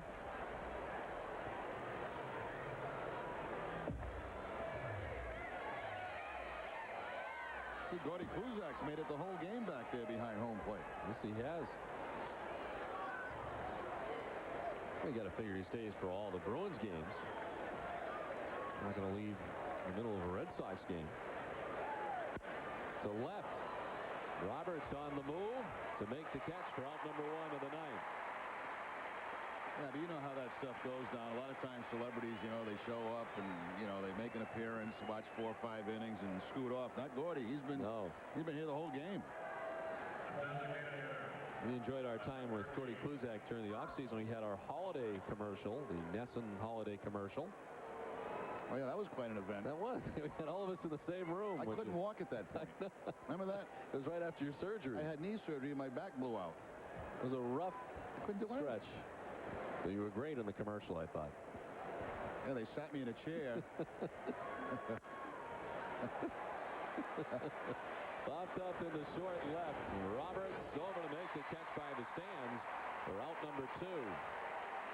Roberts has been busy in left field here in the ninth. He's handled the first 2 outs.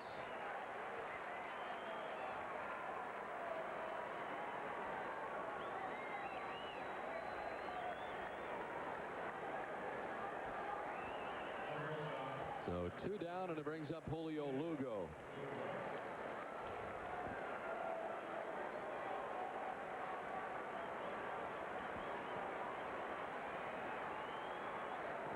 Lugo grounding out to third tonight, striking out looking, signaling to right, reaching on an infield hit his last time up.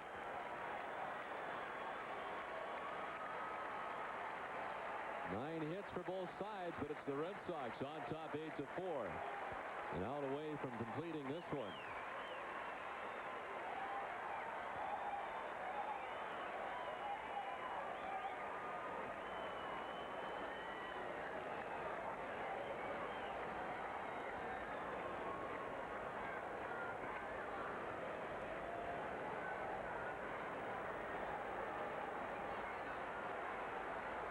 Polk, the 4th Red Sox pitcher of the night. Trying to wrap it up here in the ninth with 2 down. Toby Hall at second base. And the 0-1. Strike 2, 0-2 to Lugo. Looks back to Gary Garland. This will bring 35,191 to their feet at Fenway.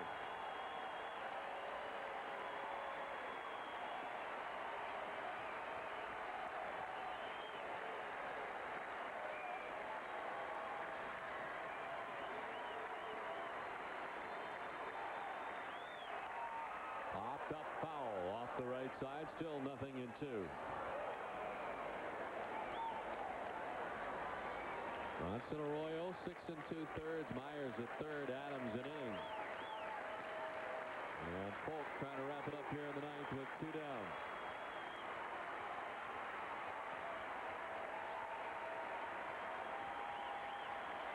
The 0-2 pitch.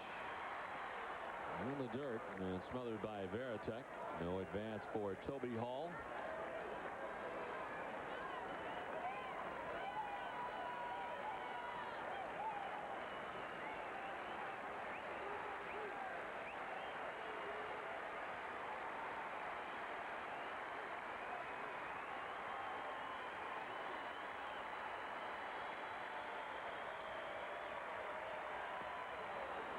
Two and two now to Lugo.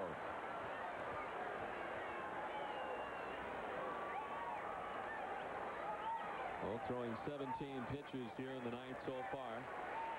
12 for strikes.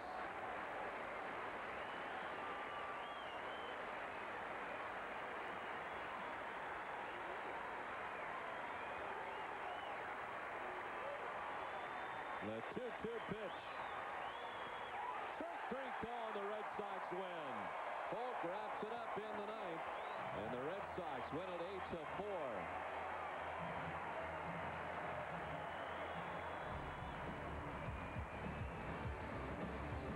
Back with more from Fenway after this. What's there to do in Philly? Oh, boy. Well, I guess they want to come over and see the Liberty Bell. You got the Liberty Bell. We have the Liberty Bell. Pretzels. The National Constitution Museum. Lots of theater, excellent restaurants. Well, there's a lot of culture here. It's like a baby New York.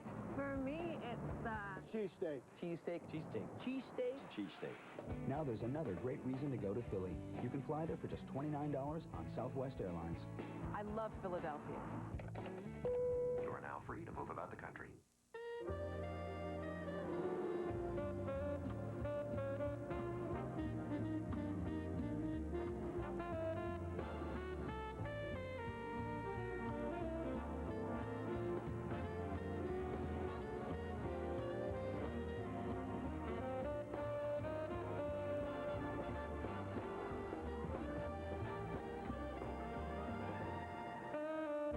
Meet me at Foxwoods.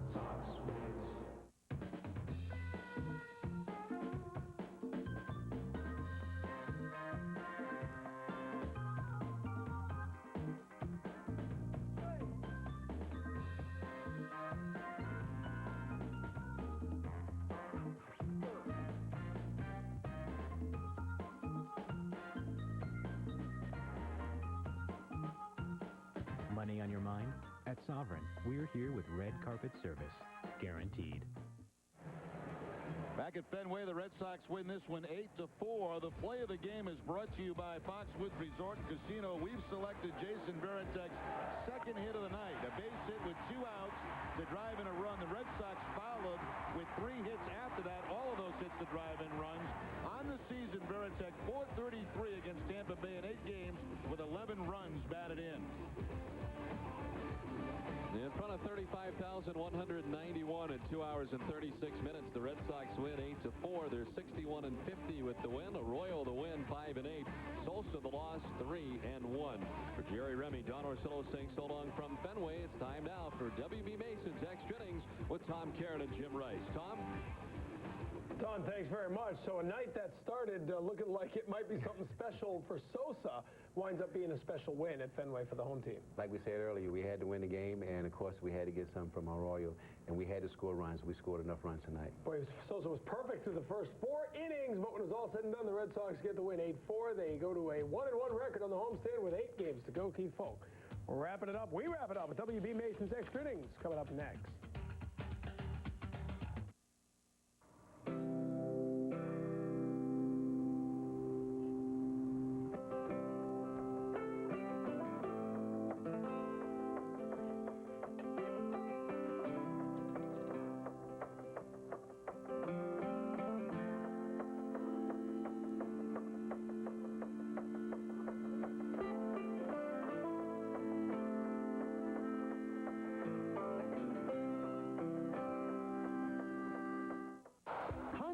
winning streak summer clearance is now held over.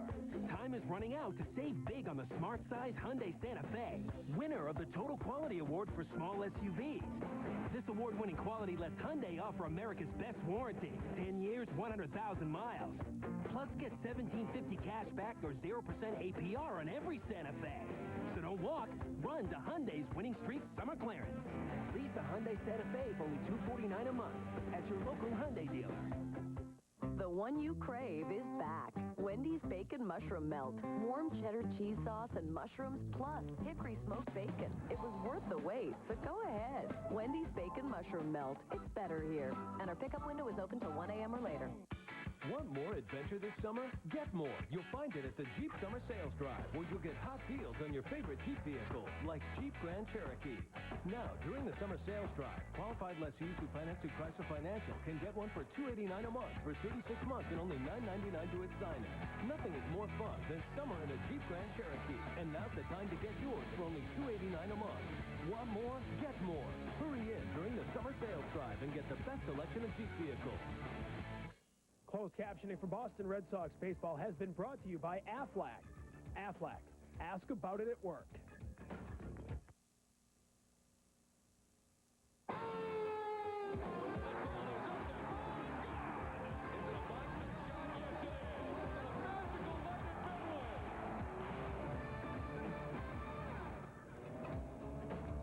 The Red Sox win their first game of the homestand. 8-4 is the final tonight as Bronson Arroyo gets his 5th win of the year and gets a little revenge on last week's loss down to the Trop. Welcome to WB Mason's Extra Innings, everyone. I'm Tom Kieran. He's Jim Rice.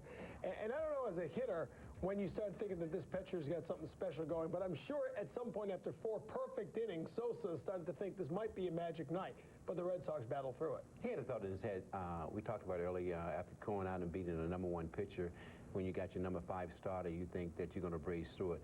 But tonight, we made an adjustment. Of course, we had the bats going, and we did a couple things tonight that we were talking about earlier, as far as hitting the ball to the opposite way, as far as getting a run in. Jerry talked about it, and that's what you got to do. When you got men in scoring position, they're giving you a run. They're bringing the infield on the left-hand side, your right-hand hitter. They're pushing the infielders back on the right side. Go to the right side. They're giving you a run. Heart of the order got it pumping, too, as the big 5th and 6th innings, the difference in this game, as the Red Sox couldn't muster a base runner through 4 innings, but they did indeed come alive in the 5th, and Bronson Arroyo was happy to see it because he was solid again, and he picks up the win. Let's begin with that 5th inning, because you've gone through 4 innings, 1, 2, 3, 4 consecutive times. You start to think we're having trouble getting to this guy, but it was David Ortiz who got it going, and then sure enough, the middle of the order came through. Stay within your swing. Try not to overswing. If he throws the ball, just try to go ahead and make solid contact and not overswing, and that's what David did. I mean, you see the ball, you have an idea how he's going to pitch, because when he goes into trouble, he went with a lot of breaking balls. So if you're going to look for the breaking ball, look for the breaking ball down. He had a pretty good changeup tonight, too. Had the feeling once the Sox could break through this guy, they would have some success. That once they got a hit, he might be shaken up a little, and sure enough, Millar followed up with the single, and Jason Varitek had a very big night. Had the RBI double to the gap. Jason Varitek's really swinging the bat well. He's swinging the bat excellent. But like you said, shaking the pitch up. By shaking the pitch up, you putting pressure on him. You got guys in scoring position, you got guys on base. Now he can't pitch the same way with no one on base. Now you have to go to the second pitch. Talk about opposite field. This might not be big when it's all said and done in an 8-4, but at the time, that was a big bit of situational hitting. Going to the opposite field, getting the run, and moving the runner from second to third. Anytime you can score runs, anytime you can give your pitcher a lead or an extra run, you get it any way you can. And that was what we wanted right there. Miller ended up driving in one more run in that inning, so it was a 3-1 lead for the Red Sox. And these Tampa Bay Devil Rays wouldn't give up. They would chip away at it ultimately in the 6th. But in the bottom half of the 6th, with the game tied, the Red Sox got a big 2-out rally, 2 quick outs for Sosa. But then it was all Red Sox taking over from there. Just the opposite from last night. When we got in trouble, it was 2 outs. Now tonight, we giving them the same treatment they gave us. 2 outs, we go out and score a bunch of runs. They got 2 quick outs. Then a couple of guys got on Ortiz and Millar, and then Jason Varitek. Told you had a big night. RBI single here as swinging lefty. He pulls it down the right field side, and then Orlando Cabrera, who's already wowed him with the glove, does the job with the bat as he pulls this one just over the shortstop's reach. That's the end of the night for Sosa, who was very impressive. Jorge Sosa suffering his first loss of the season. He joined the starting rotation after they traded Victor Zambrano a week and a half ago. But the bullpen was greeted rudely here. Bill Miller will come in with an RBI single. That off Say, and it drops in as everybody converged. And then Kevin Youkilis. This is a guy who had trouble a year ago making the adjustment to AAA. What an adjustment he's made since his call up to the big leagues. Well, now that you're in the big league, you see better pitching. You grind out a little bit. You're a little more aggressive there around the plate and not try to trick you or anything like that. And what Youkilis trying to do right now is just swing the bat. Not necessarily overswing. He knows that he could be a home run hitter, but not a home run hitter right now. And just swing the bat, try to make solid contact. Take a look at the hitters 4 through 8. Manny was back in the lineup, but the order really got going after him. Ortiz, Millar, Veritek, Cabrera, and Miller on the night were 8 for 18 with a double. 7 singles, 6 RBI, 8 runs scored, stringing together offense and doing it off Jorge Sosa, who was perfect through 4 innings, but then really had trouble in the 5th and more with the 2 outs in the 6th. Never could finish off that inning as he came out. But stringing together those innings is something they haven't always done this season. It's one thing to get some singles. It's another thing when you get 4 or 5 hits in one inning. Well, the toughest thing to get is a base hit. Ted Williams said that, and of course, Manny didn't do anything tonight, but just to have Manny back in the lineup, just to have his presence back, means a lot to the ball club. It means a lot to the guys in front of him and behind him. Star of the game tonight, Jason Veritek. We told you he's swinging the bat well. He is our Subaru star of the game. Subaru driven by what's inside. A 2 for 4 night, a double single, scored twice, drove into his average up to 283. Subaru driven by what's inside. The Red Sox driven to an 8-4 win today, and everyone relaxing a little bit in the seats at Fenway tonight.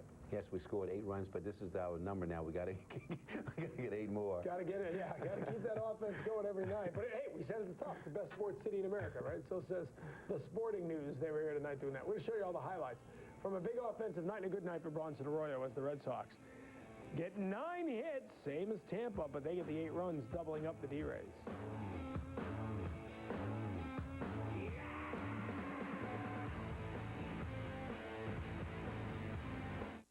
Dunkin' Donuts Real Iced Latte, the drink that brings you back.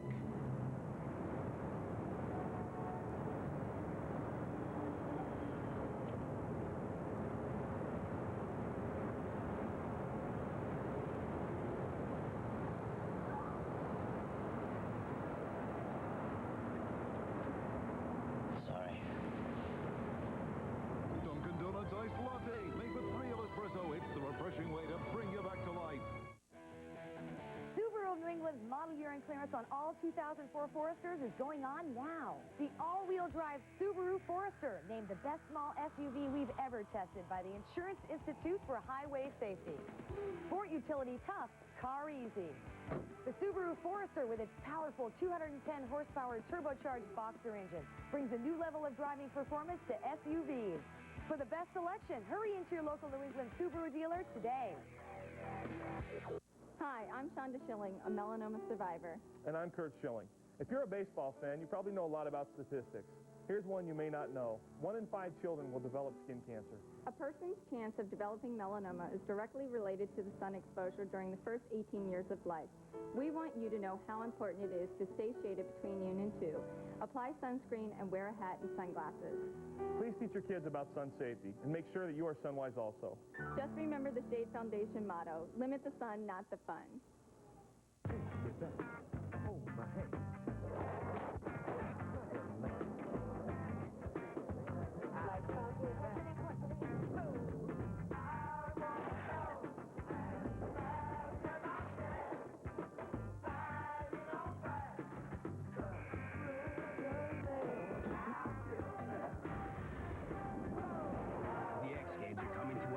Watch them live on ESPN starting August 5th at 9 p.m. Eastern.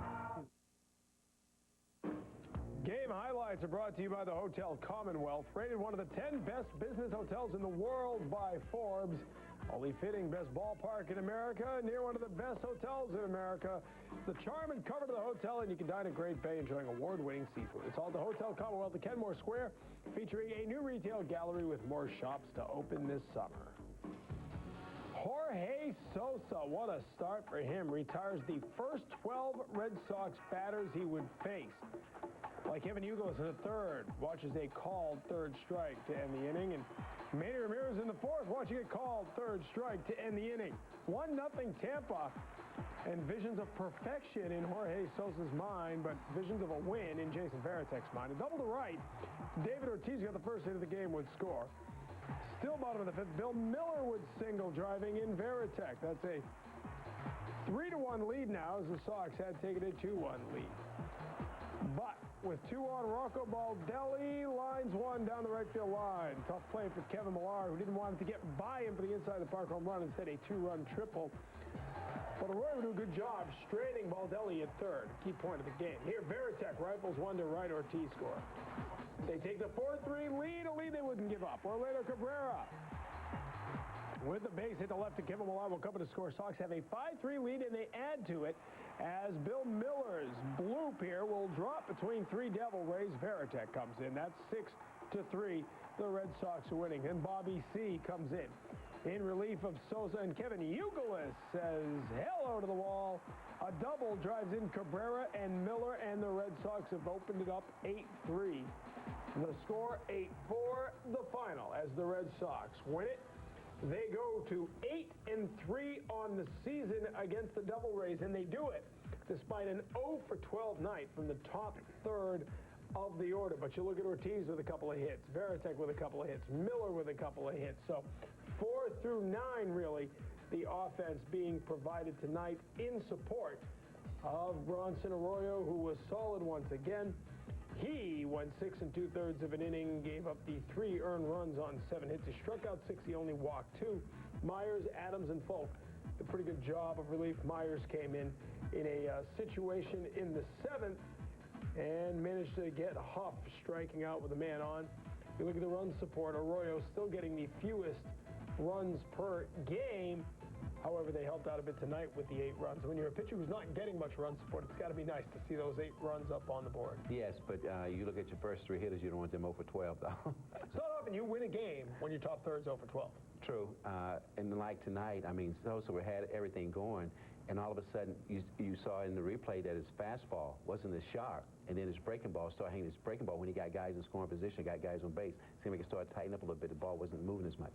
Well, you know the Red Sox made the Nomar trade, they said, in part because they needed to shore up the defense. It certainly has been shored up so far. How about this play? Our W.B. Mason delivery of the game. 7th inning, Doug Minkiewicz on the throw from Bill Miller. Full extension to the ground, but he keeps his foot on the bag.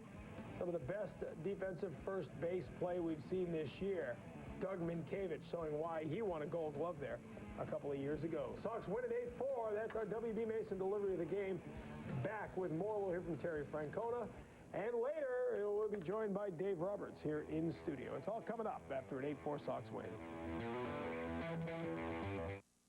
Whether you play the ponies or run down the hounds, Hinsdale goes the extra mile with a winning experience. Count on great food, a clean, comfortable atmosphere, and impeccable customer service. Watch and wager on live greyhound racing and OTB action from the country's top thoroughbred, harness, and greyhound tracks. Hinsdale Greyhound Park and OTB is only 5 minutes off I-91 with live 1 p.m. matinees every day except Tuesdays and under the lights Saturdays at 8. Visit HinsdaleGreyhound.com for details. Hinsdale Greyhound Park and OTB, Route 119, Hinsdale, New Hampshire.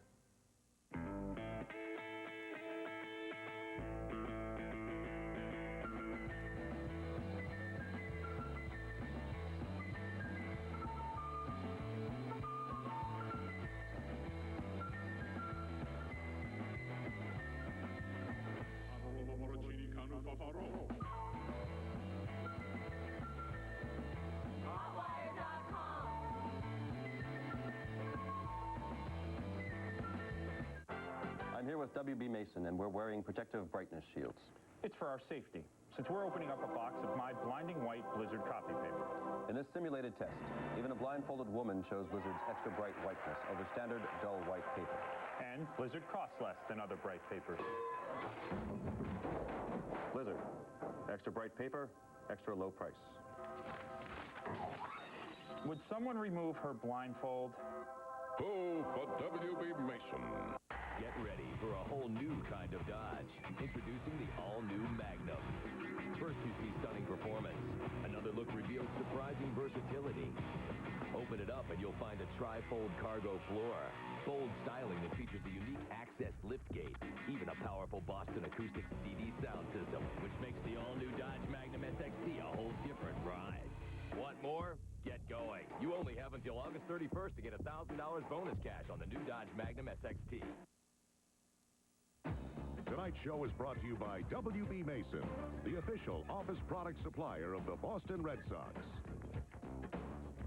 This week's New England Ford Dealers Ticket Giveaway winner is James Sweet of Acton, Maine. James is the lucky winner of 4 406 Club tickets to the August 29th Sox game against the Tigers.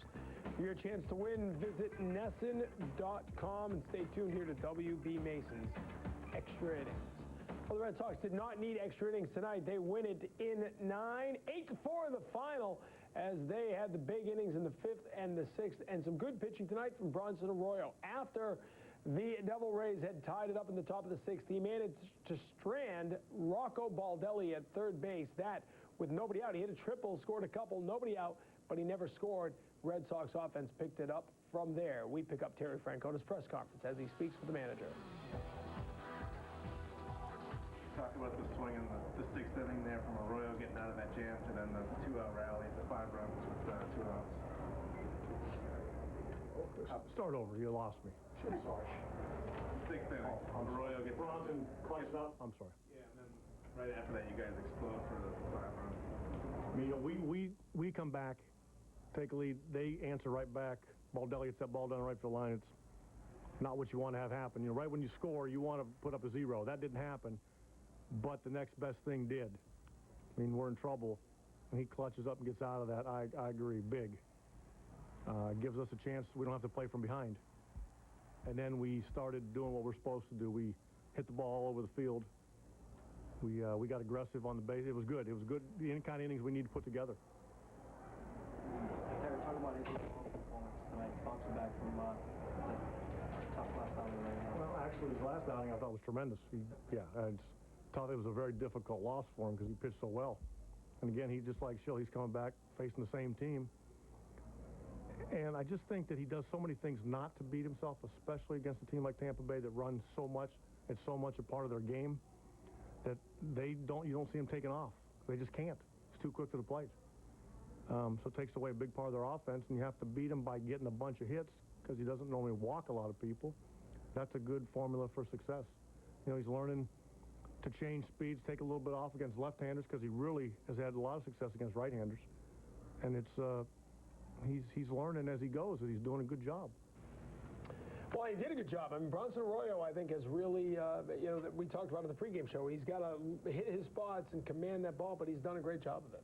Well, yeah, but to me, he's still a rookie. He's got to go out and learn a little more about himself. And then he's got to learn more about the hitters, too. A lot of times, you're going to learn from your veteran players, but even though you learn from your veteran players, you still got to go out and perform, and that's what he's out there doing right now. And he got the job tonight. He had beaten by Tampa last Wednesday, down to the Trop, beating Tampa tonight in a much-needed win for the Red Sox as they calm Red Sox Nation here with a win at Fenway Park. Our Sovereign Bank player profile, one of the good young hitters on this Devil Rays team, Aubrey Huff. As you can see, set franchise records for hitting average and RBI production last year, and this month he has been hot. A .395 average this season in 10 games. Aubrey Huff had another big night. He was 3 for 4 and scored a couple of runs. But the Red Sox able to come out on top, 8-4. We will hear from Bronson Arroyo as W.B. Mason's Extra Innings continues.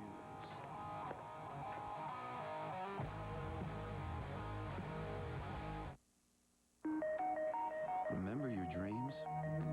Maybe you dreamed of winning the big race. Or maybe you dreamed of rocking the world, whether the world was ready or not. Or maybe you dreamed of stretching the limits of our imagination. Whatever your dreams, Sylvania lights the way.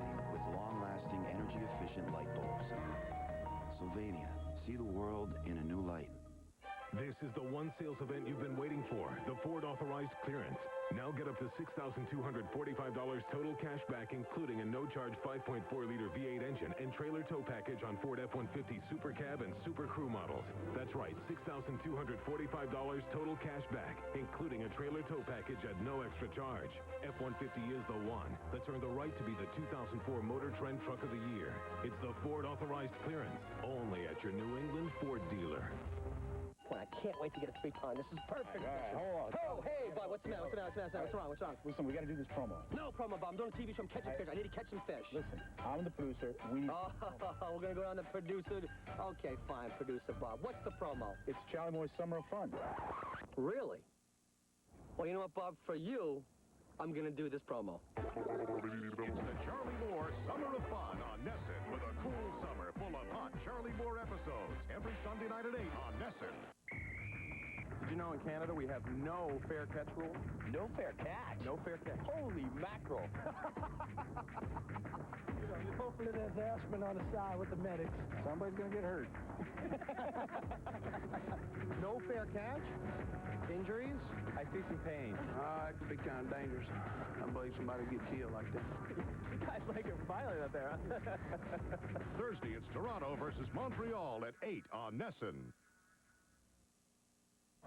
Tonight's Lighted Up segment brought to you by Sylvania, proud sponsor of Red Sox baseball. Sylvania, see the world in a new light. Kevin Youkilis lit it up for the Red Sox tonight. More timely hitting from the rookie third baseman. A big two-run double off the wall that broke this one open and gave the Red Sox their 7th and 8th runs of the night. 5 hits and a walk, all with 2 outs in the 6th inning, and that's how the Red Sox open this one up for Bronson Arroyo, who gets the win, coming back from a loss against the Devil Rays last week and talking about the victory with the media after the game.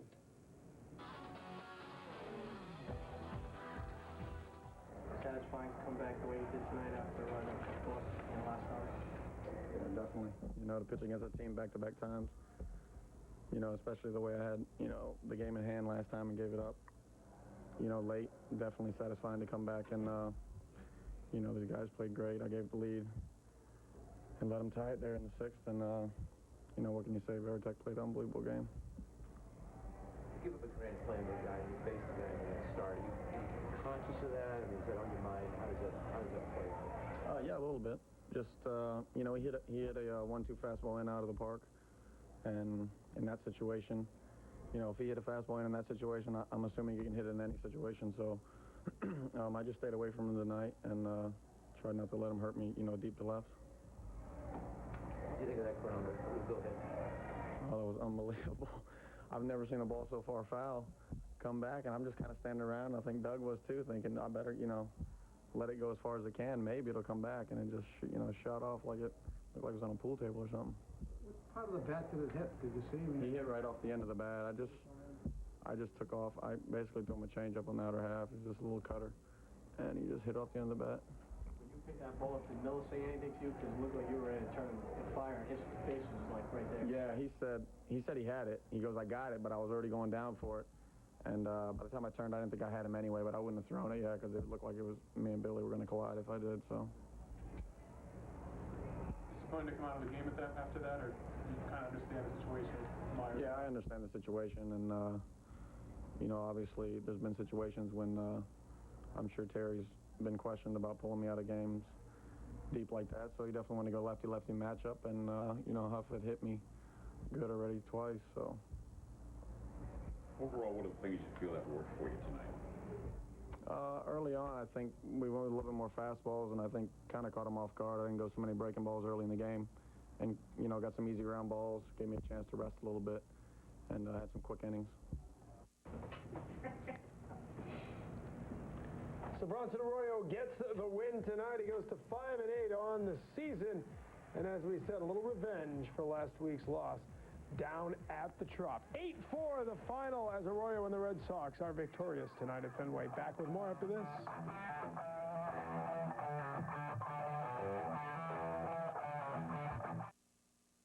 Hyundai's winning streak summer clearance is now held over. Time is running out to save on the popular Hyundai Elantra. The Elantra costs $1,600 less than a Honda Civic LX when comparably equipped. And right now you get it to $2,000 cash back or 0% APR on every Elantra. Plus, Hyundai's award-winning quality is backed by America's best warranty. 10 years, 100,000 miles. So don't walk, run to Hyundai's winning streak summer clearance. Get a 2004 Hyundai Elantra with up to $2,000 cash back at your local Hyundai dealer. What makes someone crave a Wendy's bacon mushroom melt? Is it the quarter pound of beef that's served fresh and hot from the grill? Is it the warm cheddar sauce so loaded with succulent mushrooms that your mouth waters? Or is it how it's combined with strips of hickory smoked bacon that makes it irresistible? Well, as long as it's back, who cares? Get a bacon mushroom melt made just for you today. Only at Wendy's. It's better here. And our pickup window's open till 1 a.m. or later.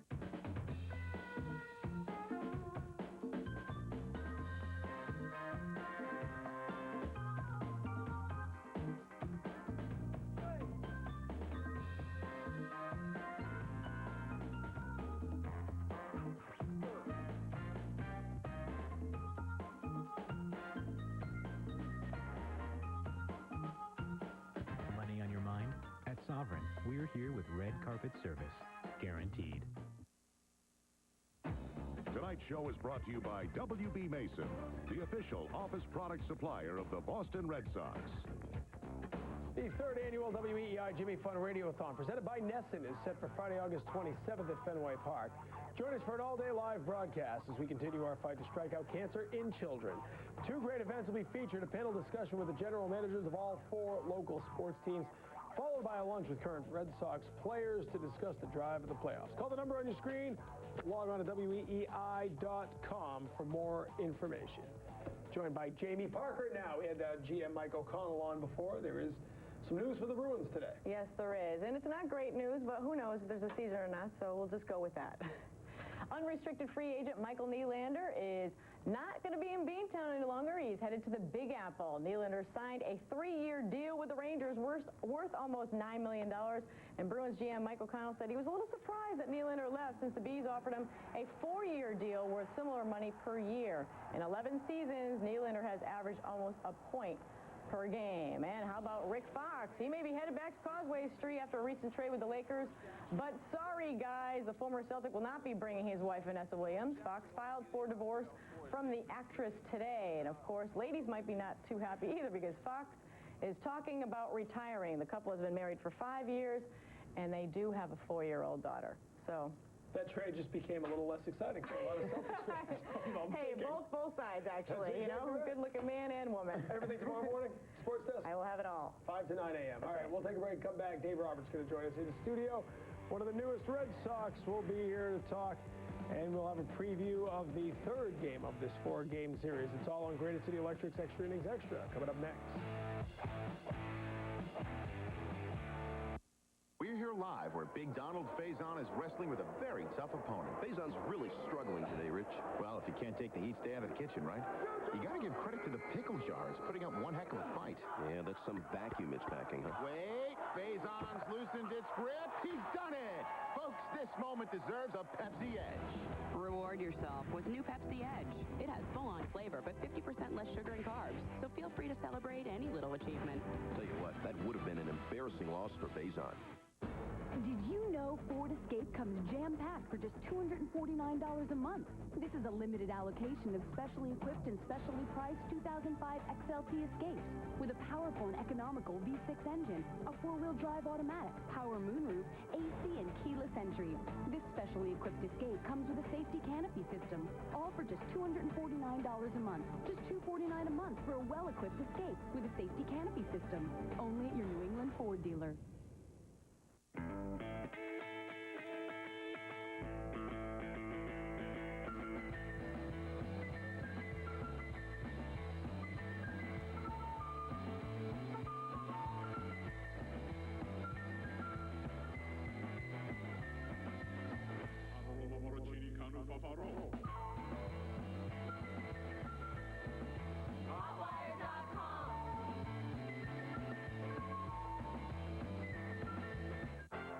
I'm here with W.B. Mason talking MVPs.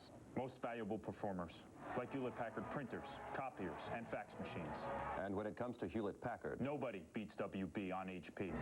To prove it, this Major League umpire will make the call on who has the best prices and selection. W.B. Mason! Way to go. All right. Wasn't even close. Go for W.B. Mason. This has been a presentation of Nesson, a sports programming service in partnership with the Boston Globe.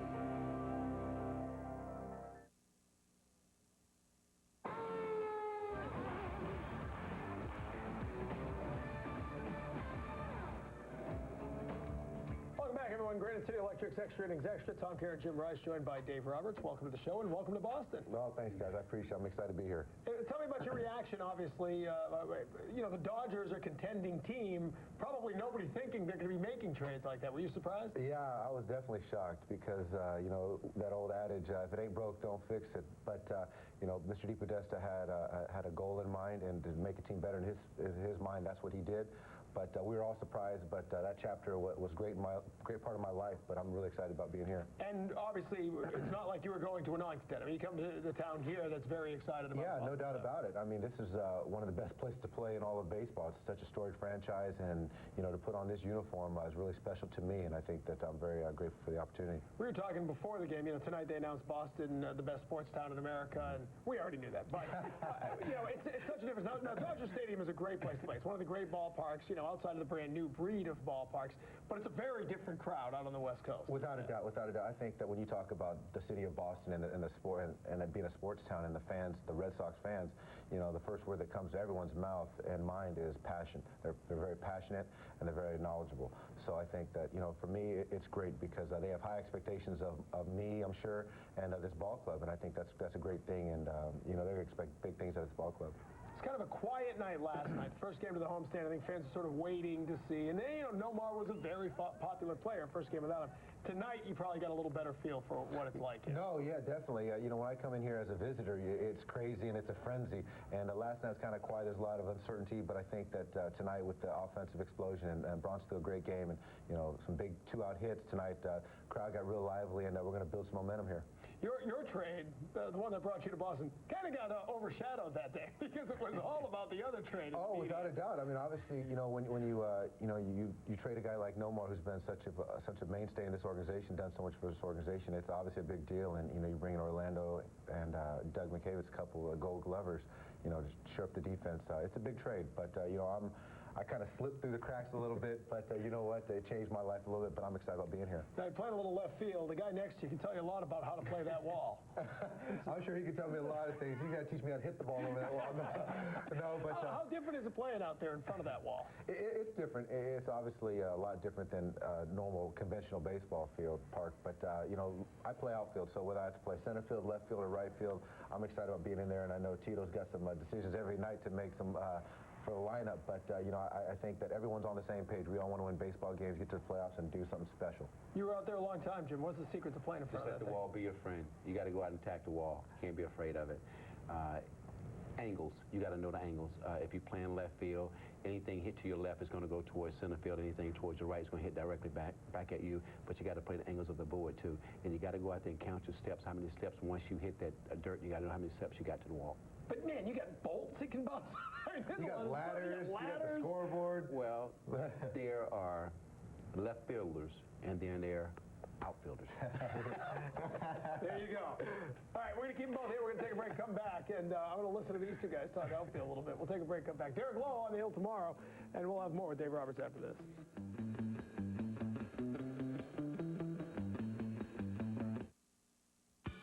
Want more adventure this summer? Get more. You'll find it at the Jeep Summer Sales Drive, where you'll get hot deals on your favorite Jeep vehicles, like Jeep Liberty. Now, during the Summer Sales Drive, qualified lessees who finance through Chrysler Financial can get one for $259 a month for 36 months with $999 due at signing. Nothing is more fun than summer in a Jeep Liberty, and now's the time to get yours for only $259 a month. Want more? Get more. Hurry in during the Summer Sales Drive and get the best selection of Jeep vehicles. Circuit City is the place to build the Sony home theater system you've always wanted. From high-def TVs to amazing surround sound systems, you'll find great low prices on the latest Sony gear.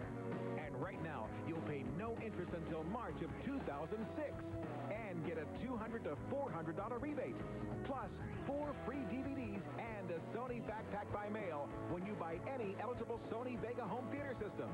Right now at Circuit City.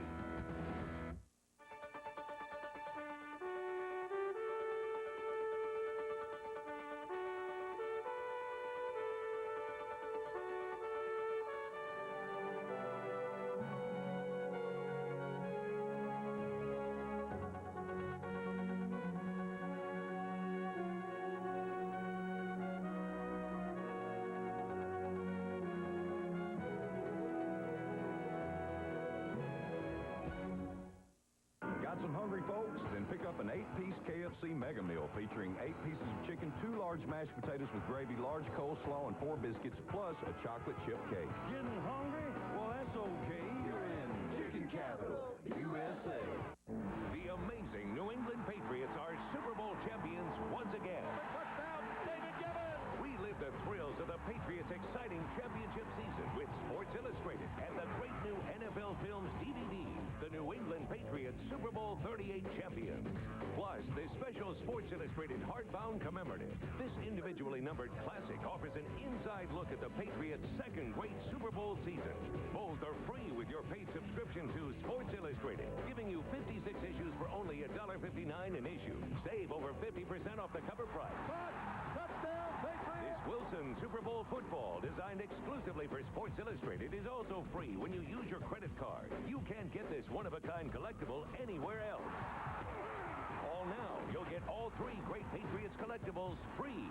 Don't miss your chance to celebrate the NFL champion New England Patriots with this fantastic Super Bowl package, available exclusively from Sports Illustrated. Call now. Tonight's show is brought to you by Granite City Electric, the official distributor of electrical supplies of the Boston Red Sox. Give an update for you as the Rangers are leading the Yankees. It is pushing a tough position. We all got to cheer for the Yankees for a few days because the Rangers in the wild card hunt. But the Rangers are up 5-0. That's in the 7th inning. Still going on. Take a look at the wild card standings as we speak. The Sox right now, a half game back in Anaheim. Anaheim just got started a couple innings ago. They are scoreless. Texas, as we said, taking on the Yankees and leading right now. You know, you guys were talking outfield during a commercial, and you'll most likely see more time in right field than left field. And, you know, we saw Kevin Millar had a tough play there in the corner. That's a tough corner as well. Yeah, I mean, that's the great thing about this ballpark. It's like no other, and there's some things about left field that's tricky with the wall, and then the right field with that cam that Kevin had a tough play tonight, and he got the ball in. But I'm only playing more right field, but I'm just excited to be out there. Obviously, you've got tremendous speed, and that's something this team hasn't always had.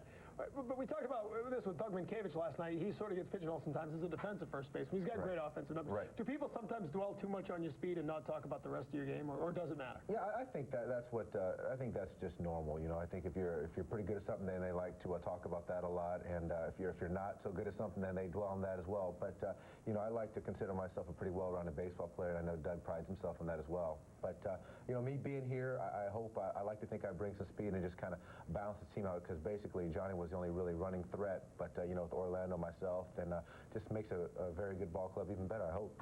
Some talk about getting a solidified lineup, and I don't know if this team is going to have a normal 9 guys every night. But right now, the one thing I think that's an upside to all this is there's some options. I mean, you talk about Johnny, and you both have speed, so you can do some things whether someone's in the 9 hole and then a leadoff, so you have back-to-back. I mean, there's some things Terry can do. Yeah, no doubt about it. I think, you know, Terry's got a pleasant problem that a lot of managers like to have. You know, guys that are hungry to get in the lineup and guys that can get in the lineup and produce. So I think that we do have a lot of options, but like I said before, all it needs is a bunch of guys that are unselfish and on the same page and just want to win baseball games, because you know, we're playing for the Red Sox, and that's the most important thing. And that's the key. We've been talking about it. Yes, but like you said, just try not to be selfish, unselfish, what have you. But now you have a situation where you can have 3 or 4 hitters batting 1, 2, 3, 4. If you got a right-hander, and just like the Yankees, you can flip-flop a lot of guys around. A right-hander start, send your 4 left-handed hitters out there. You can bat on 1, 2, 3, 4. Have Manny to bat 4th or maybe 3rd. You know, switch around, even 5th. All depends on how he wants to have the lineup that day. But now you have an advantage where you have a couple of right-handers, where we were in a situation we had a lot of left-handed pitchers coming in. You could do the same thing with your right-handed hitters. So we have some things now that we can do that we couldn't do earlier. And that's the fun of it. I mean, that's why they made the trades, to try to make this team stronger. Yeah, without a doubt. And I think that our best baseball is yet to be played. And, you know, this last road trip, we were trying to get a feel for one another. But, you know, 20 of the 26 games, next games or whatever, are at home. And we get some home cooking. And we're excited about being here. Well, the fans are excited about it. Welcome to town. Thanks for coming. Thank you. I appreciate it. All right, Dave Roberts joining us. We're going to take a break. Come on back. Don't forget tomorrow, Game 3 of the series. As everything continues here at Fenway, we get it kicked off at 6 o'clock live on Yawkey Way. Theo Epstein will join us, and Gordon Eads with the Major League Baseball Notebook. Looks great. 1 week. Call Empire today for custom windows and vinyl siding in a week. Our energy-efficient windows feature self-cleaning glass. Our vinyl siding is maintenance-free, plus no payments till 2006. 1 week. Done. What are we waiting for? Order now and get 2 2-for-1 coupons to any participating Six Flags theme park. Come on, it's playtime. Call Empire today. 800-588-2300 Today. I've never even told my wife this, but the Red Sox delayed my engagement for about a year. It went like this. I had the ring picked out, money in my pocket. I even knew the date I was going to pop the question. Then my buddy calls with an amazing deal. Box seats by the dugout for the entire season. All it's just going to cost me is my ring money. Long story short, it was a great summer, and nobody was the wiser. Until now. Sorry, honey.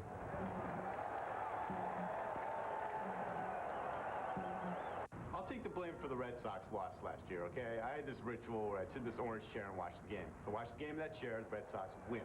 I went to my buddy's house and watched the game in a different chair, the Yankees would win. You know, Game 7 is a no-brainer. I sit in my chair the whole time. And I'm shocked by the outcome. Turns out that this chair is a gift from my roommate's ex-girlfriend, Yankees fan. It's a modern-day Trojan horse, and I let it into my home.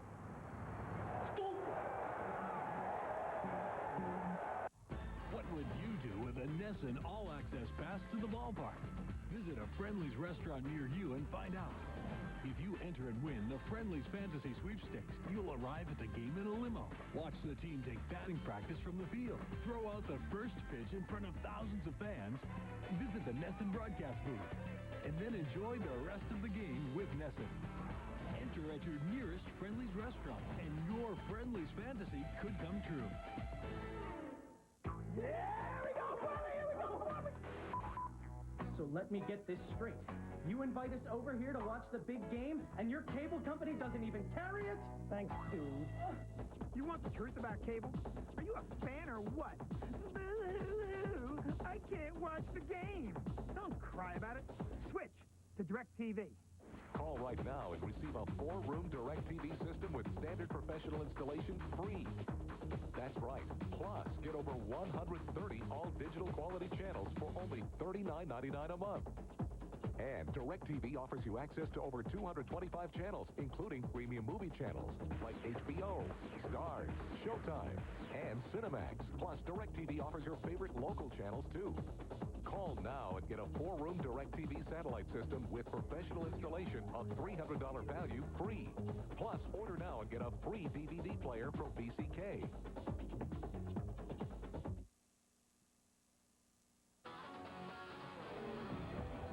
The Sox have tied up the series. Now they look to move ahead with Derek Lowe on the mound looking to get back to 500 after he was beaten Friday in Detroit. It all begins tomorrow. First pitch at 7.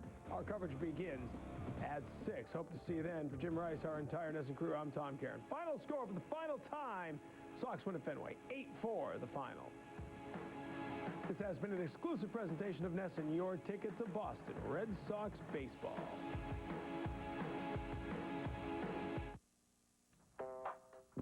When you have the HP Pavilion Notebook powered by the Intel Pentium 4 processor, you can take it with you wherever you go.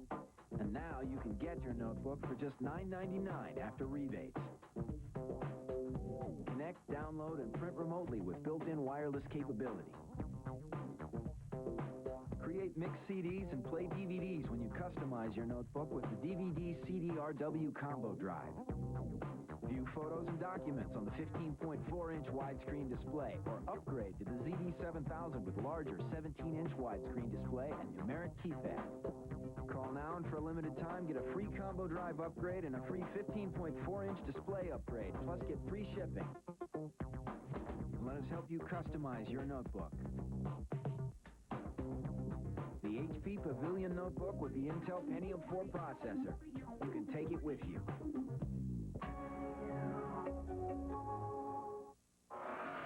This has been a presentation of Nesson, a sports programming service in partnership with the Boston Globe. Red Sox Rewind is brought to you in part by Sovereign Bank, the official bank of the Red Sox Cable Television Network.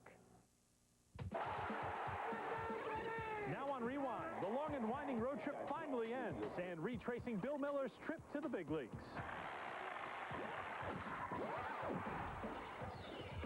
Hello, everyone, and welcome to Granite City Electric's Red Sox Rewind for another week. I'm Eric Freed, coming to you this week from Comerica Park here in Detroit. It was a very busy week off the field for the Red Sox with plenty of news, most of it coming from back home instead of here on the road. You will hear the best of what was said over this past week, over this next half hour. But as always, we begin with the very best that happened on the field by bringing you the highlights from the trip to Tampa Bay and here to Detroit.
You've seen what the Red Sox did. You will hear from them as we go along during this show. Also, Carl Yastrzemski weighs in on the Nomar Garciaparra issue as we take you to break. 60 seconds with New England's favorite Devil Ray, Rhode Island's own Rocco Baldelli. Hunting, it's a new one. Deer hunting, and you can't use rifles in Rhode Island, so I just went shotgun last year. Chinese food, P.F. Chang's, probably suspenseful one. Favorite all-time movie, I'd say Snatch, Will Ferrell. Classic rock. Go back to that one. I'm going to skip that one. In the shower. I've started reading books. I'll say Jimi Hendrix. I don't have a favorite song. No. I have two. I have my own foundation, which I raise money for my high school with, and I donate to the Peanut Allergy Network because my brother's allergic to peanuts, and pretty serious for him. I'd say football. New England Patriots. Good answer. Safe answer. I have a beagle. He's 12 now. Randall. My first game last year. I usually take a shower before every game. My dad drove me to school every day till I was 18, till I was a senior in high school. And it's not like it was right down the street. It was about a 40-minute drive. Every time you smoke a cigarette, you're taking 7 to 11 minutes off your life. For the typical smoker, that can be as much as 10 years. You're nearly twice as likely to die of heart disease and almost 3 times more likely to die of cancer. By the age of 45, your lung function has already declined at 3 times the normal rate. If you're ready to take control of your life, we can help. We're the makers of Smoke Away, developed to help reduce cravings. It's all natural and nicotine-free. And best of all, it's guaranteed to help you stop smoking or your money back. When I took the smoke away, I virtually had no cravings whatsoever, and I've had no desire to go back to smoking again. After taking smoke away, I noticed that there was virtually no cravings whatsoever. Now it's your turn to quit smoking with the help of Smoke Away. And the best part, it's guaranteed to help you stop smoking or your money back. Call 1-800-829-2613.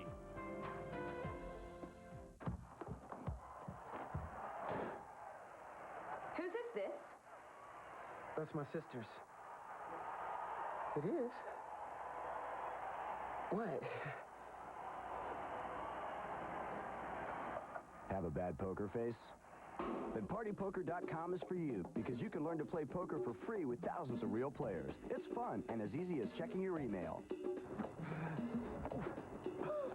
PartyPoker.com. Come join the party. We're back in Detroit on Granite City Electric's Red Sox Rewind. We know there was plenty being said back in Boston during this past week, but what was being said out here on the road by the Red Sox? Let's bring you some of that right now, including newcomer Orlando Cabrera and rookie third baseman Kevin Youkilis. Many of the Red Sox fans aren't too familiar with you because you played in Montreal, and you can understand why, but you coming into this team, into this clubhouse, you knew some of these guys, including Pedro, and you had played with some of these players before. Yeah, I mean, and I actually, we played against each other 2-3 years ago in the league games. But, you know, I know Dave Ortiz from minor leagues. All my career I played with him. Against him and Manny, I mean, he's like my brother. And Pedro always take care of me when I was in Montreal. You know, Gay Copper, Millard, all those guys. You're on the road right now. Are you prepared, and do you know what to expect when you make your appearance at Fenway Park next week, your first appearance? Because the fans in Boston are unlike any fans you'll find anywhere else. Yeah, well, I know it's going to be great, you know. I know it's going to be great. Hopefully I got, you know, good series right now in the road. So, you know, I know it's going to be great. I got no words to express, you know, the way I'm going to feel when I get to Fenway Park. What's the learning experience been like for you here? Because a lot of people say, well, if you're not getting at bats, you're not learning, so you should be at the minor leagues. But I'm sure every day just watching how some of these professionals go about their work, you picked up a few things along the way. Yeah, you know, the experience of just, you know, going on the road trips, being around the guys, being around the clubhouse, seeing how guys act and the way they go about their business every day is, to me, you know, priceless. Because in the minor leagues, you can get your bats, do everything, but you're not developing the fact that you get to see how it's done at a major league level and be around, you know, the media, everything that, you know, being a Boston Red Sox player is all about. Is, you know, you have your time on the field, but then there's a lot more time off the field where you got to talk to the media, deal with fans at the hotels like we always have, and just other little things here and there that help you out when the game's going on. Just be mentally, you know, focused and stay, you know, not too far from course. Yeah. You'll hear from more Sox voices later in the show, all concerning Nomar Garciaparra's departure. Up next, we go inside your Sox with infielder Bill Miller when Red Sox Rewind returns to Detroit. TJ Maxx Tour of Gymnastics Champions, live in your hometown. You will marvel as these gymnasts deliver gymnastics in a creative and entertaining atmosphere that will leave you smiling from ear to ear. Kickstart your senses to music, lights, and drama. Don't miss this opportunity to see extraordinary gymnastics like you've never seen before.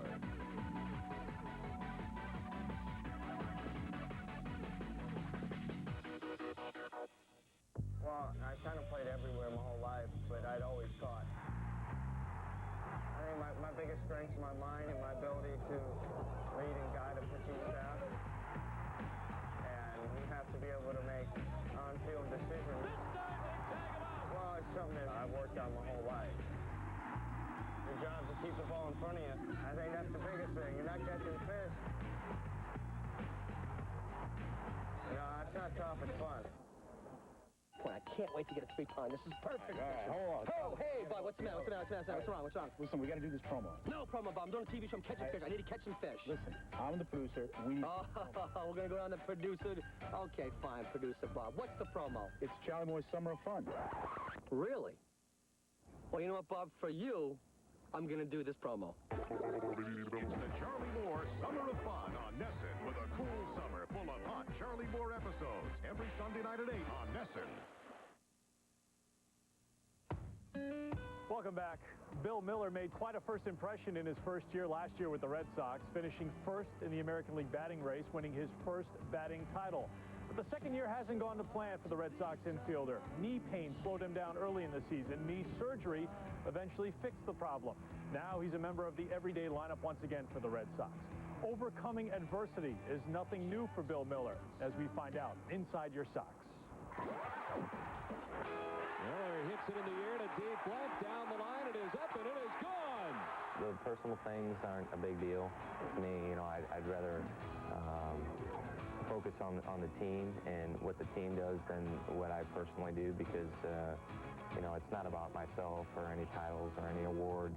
It's more about how many W's we can get and kind of finishing the year with a W and being able to put on a ring the following year.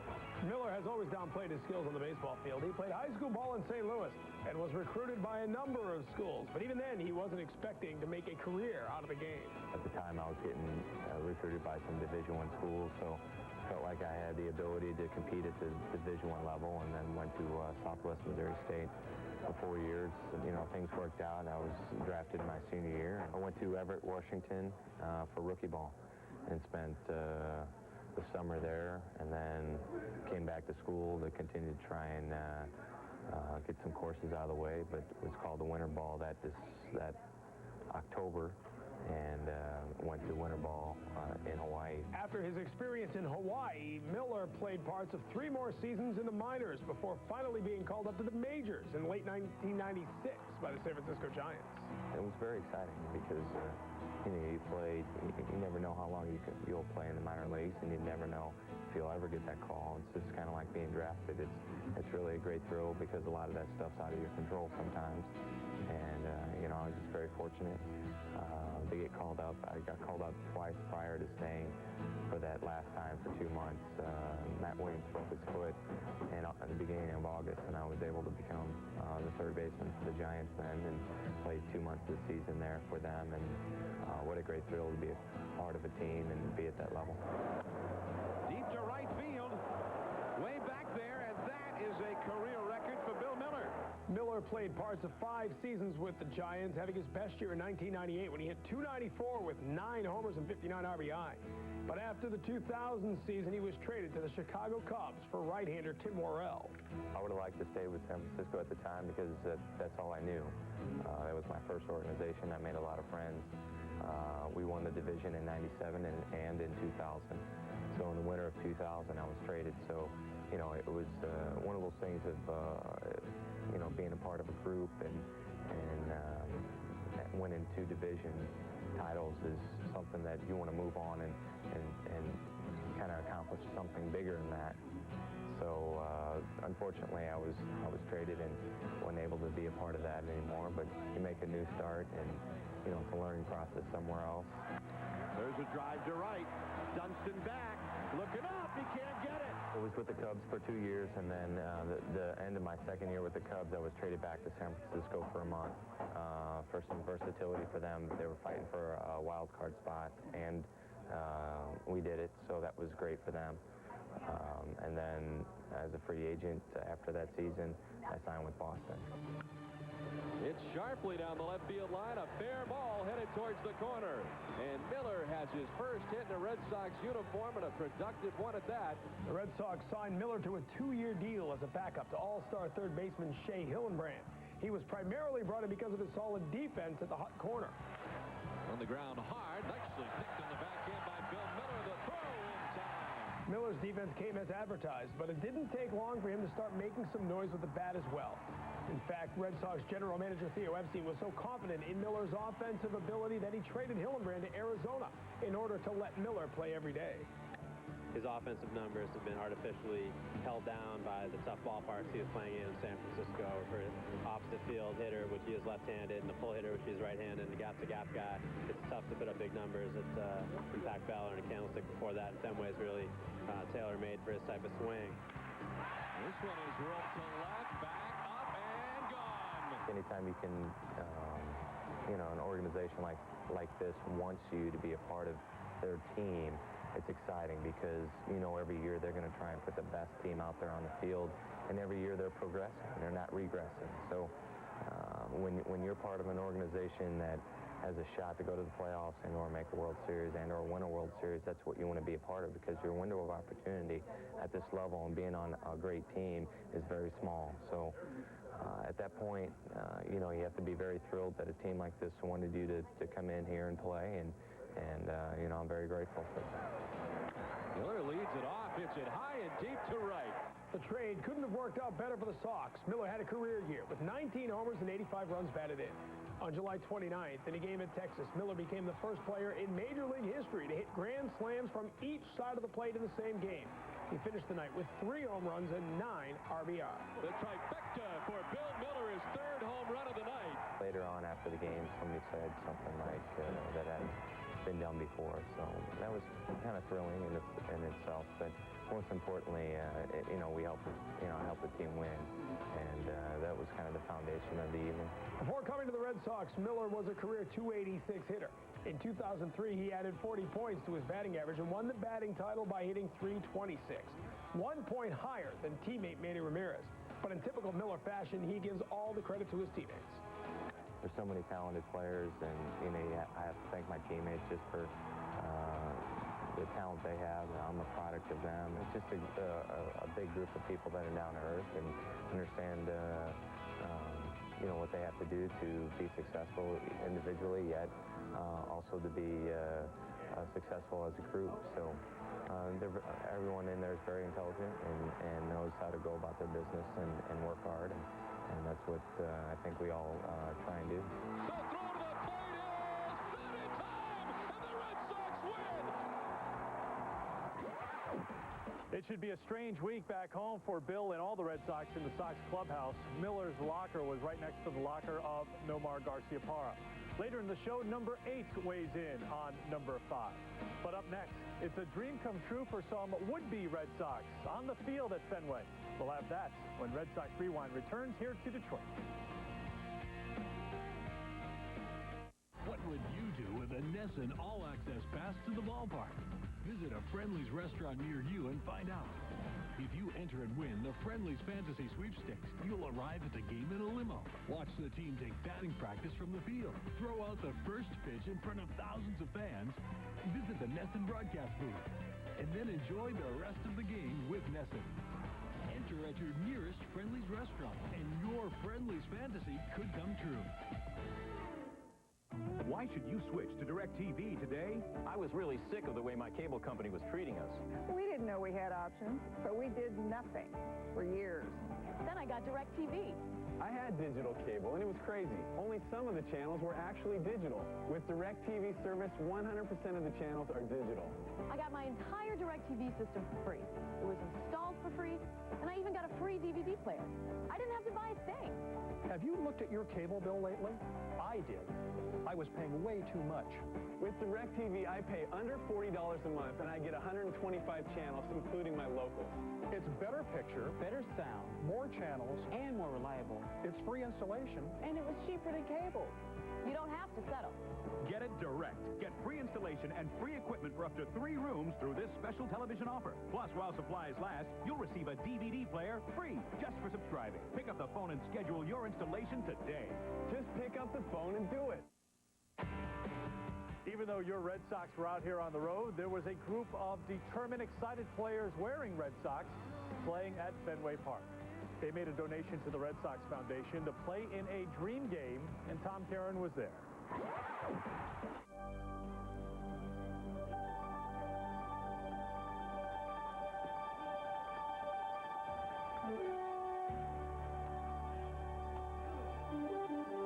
So there they are, the new guys at Fenway Park, getting ready for their first shots at the monster. Cabrera, Minkiewicz, Roberts? No, they're Red Sox fans living out a fantasy, playing a game at Fenway after making a donation to the Red Sox Foundation. Great cause, great time, good bunch of guys, and it really was a dream come true. That wall's very close when you watch it on TV. It's pretty far are when you're hitting. You get a chance to stand and, you know, hit it Fenway. I got a chance to pitch. So I'm standing out there going, I'm standing on the same mound as Pedro and Schilling, and I hope I didn't embarrass them. The game was played for the not-so-famous Owners' Cup, a bit of a grudge match between Vice Chairman Les Otten and partner Michael Egan. Otten's Otters beat Egan's Big Guns 5-1, a game that may have lacked the skill level of a Sox game, but still had plenty of intensity.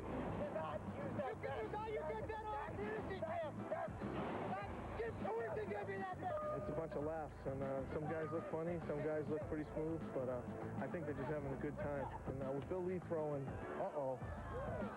wow, that ball's hit good. The guy just took Bill Lee about 370. He did. But Bill Lee's laying it in there. He's trying to. You want him to hit the ball. You gonna drill the next batter? I don't know. Heads up. That was a nice belly flop in the third base there. The talent is about as mediocre as I've seen it, Tom, and I brought the level down even further than that. So, but it's a good game and it's for a good cause. So we're having a lot of fun. The fellow who's catching now is really, really good. The fact that he's my son, David Lewis, has nothing to do with my opinion, but he's really, really good field, good bat, great team leader, and good looking. Can do the commercials as well. How much catching experience do you have? Very, very, very little. Very little. But got about an inning in there, and I used to catch when I was in Little League a long, long time ago. And all I remember was some Little League coach yelling and screaming at me, "Catch the ball, catch the ball." And my dad looked at him and he said, "Hey, you catch the ball." I think it was a thrill for him to stand out there, but he didn't have his stuff today. You know, I thought they might let him go 100 pitches. Usually I don't like him to go over 100, but... Would they go 7? Les thought 7 was a good number. Players from both sides of this not-so-heated rivalry stuck around for a reception and dinner after the game. The tall tales of a long day at Fenway were already starting to grow, and the seeds were being planted for a third event next year. We understand this game is a little bit of entertainment, and we aim to please, and you know, the people here are paying $3,500 to come play for a good cause, and anything to make them laugh.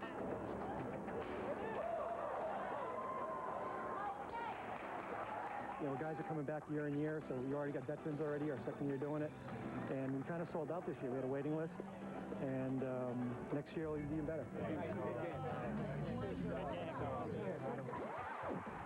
Coming up next, thoughts on Nomar Garciaparra from Carl Yastrzemski. As we take you to break here on Granite City Electric's Red Sox Rewind, we spend 60 seconds with Sox starter Bronson Arroyo. Here we go. I'd say Scarface, probably. Guitar, scuba diving, probably hamburgers. I like Pacino just in that movie, you know, and a lot of other movies he's been in. He's been pretty good, yeah.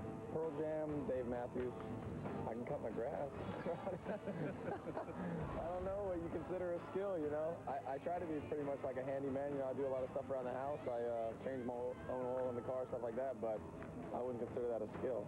When you get into baseball, it's hard not to get into golf, you know, especially being a pitcher. You know, I used to love football and basketball growing up as a kid, but as I've gotten a little bit older, I've stopped watching TV so much, I really don't watch that many sports. San Francisco 49ers, I love Joe Montana.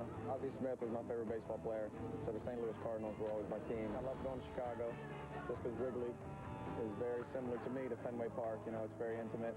The crowd is very rowdy. I'd probably be, I don't know, maybe playing a guitar or being a beach bum, surfing somewhere. I don't know. I've never thought of anything else from the time I was 5 or 6 other than this game. Hi, I'm Andrew Raycroft of the Boston Bruins. Join me at the 2004 Boston Bruins Golf Tournament. Reserve a foursome today for the 2004 Boston Bruins Golf Tournament, August 18th at the Pine Hills Golf Club in Plymouth.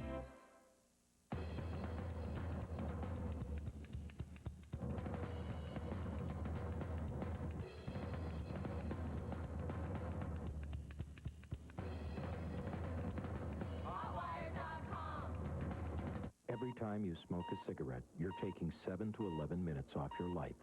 For the typical smoker, that can be as much as 10 years. You're nearly twice as likely to die of heart disease and almost 3 times more likely to die of cancer.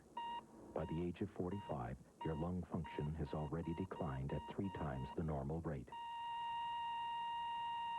If you're ready to take control of your life, we can help. We're the makers of Smoke Away, developed to help reduce cravings. It's all natural and nicotine-free. And best of all, it's guaranteed to help you stop smoking or your money back. When I took the Smoke Away, I virtually had no cravings whatsoever, and I've had no desire to go back to smoking again. After taking Smoke Away, I noticed that there was virtually no cravings whatsoever. Now it's your turn to quit smoking with the help of Smoke Away. And the best part, it's guaranteed to help you stop smoking or your money back. Call 1-800-829-2613. Some time had passed after the trade of Nomar Garciaparra to the Chicago Cubs, but time didn't heal all the wounds for some.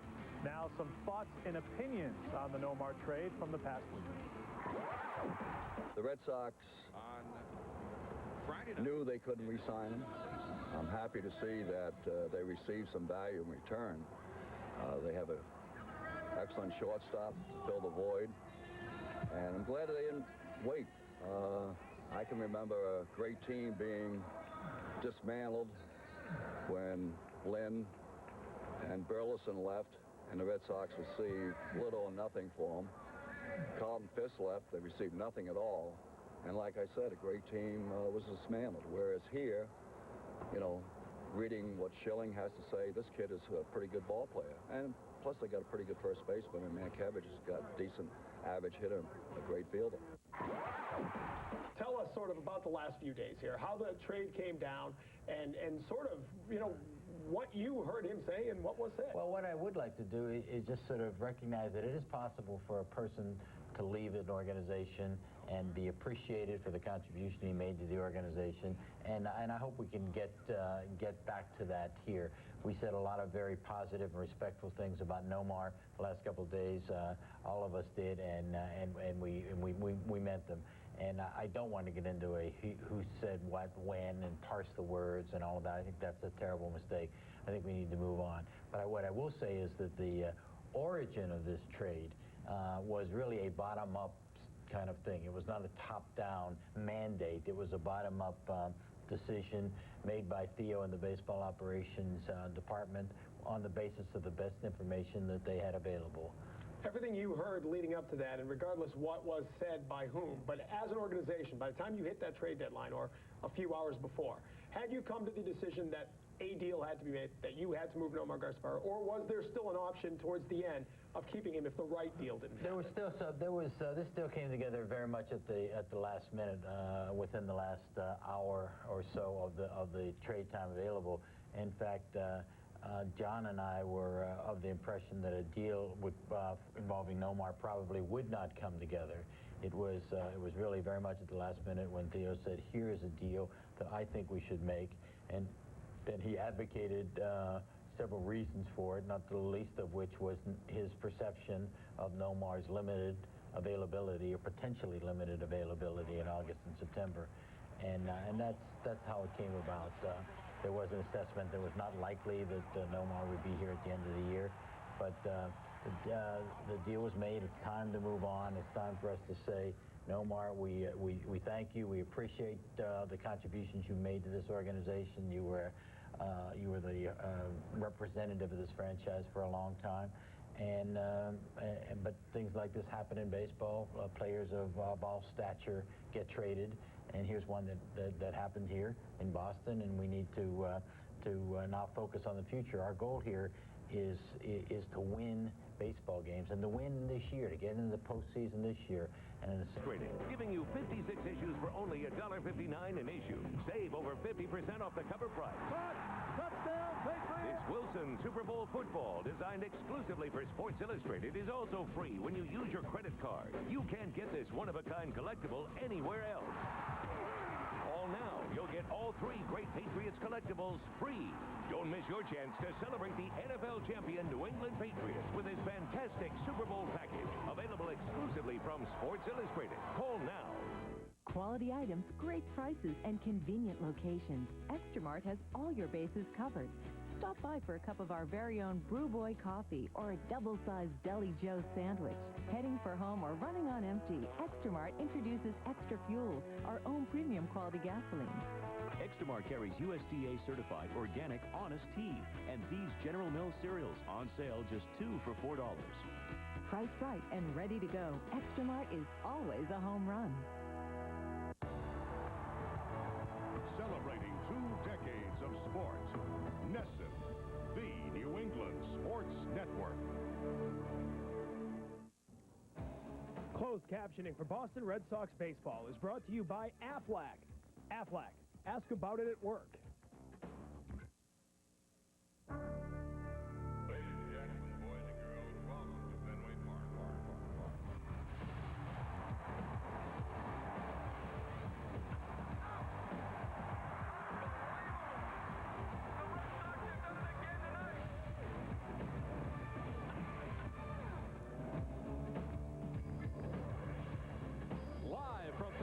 In Boston, Nesson presents Boston Red Sox baseball. Tonight it's Game 3 of this 4-game series between the Red Sox and the Devil Rays.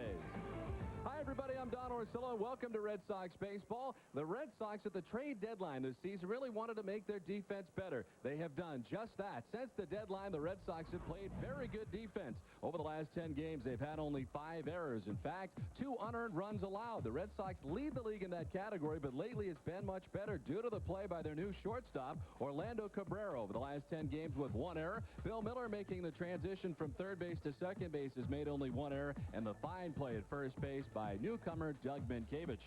As we welcome in Jerry Remy. Jerry, one of the big questions is who's going to bat 5th? Millar's done a great job. He has, and over the weekend, of course, he made headlines. He was not in the lineup in Detroit, spoke with the media, then apologized to Terry Francona. That episode has passed, but what has not passed is the fact that he's hitting the ball very well. You look at the beginning of the year, the first 81 games, only 280 from Millar with 5 home runs and 25 runs batted in. But over the last 22, 6 home runs and 17 RBIs. He's been more productive, especially here at Fenway Park. A .335 batting average, tied with Johnny Damon for the best on the team. And, if Millar swings the bat the way he has lately and stays hot this way, they can keep him in that slot behind Ortiz. It gives David great protection. So, for the second straight day, Red Sox had the same lineup in here. That's very unusual.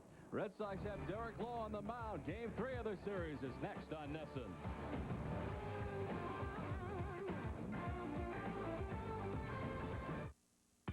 Want more adventure this summer? Get more. You'll find it at the Jeep Summer Sales Drive, where you'll get hot deals on your favorite Jeep vehicles, like Jeep Grand Cherokee. Now, during the Summer Sales Drive, qualified lessees who finance through Chrysler Financial can get one for $289 a month for 36 months and only $999 to its signing. Nothing is more fun than summer in a Jeep Grand Cherokee. And now's the time to get yours for only $289 a month. Want more?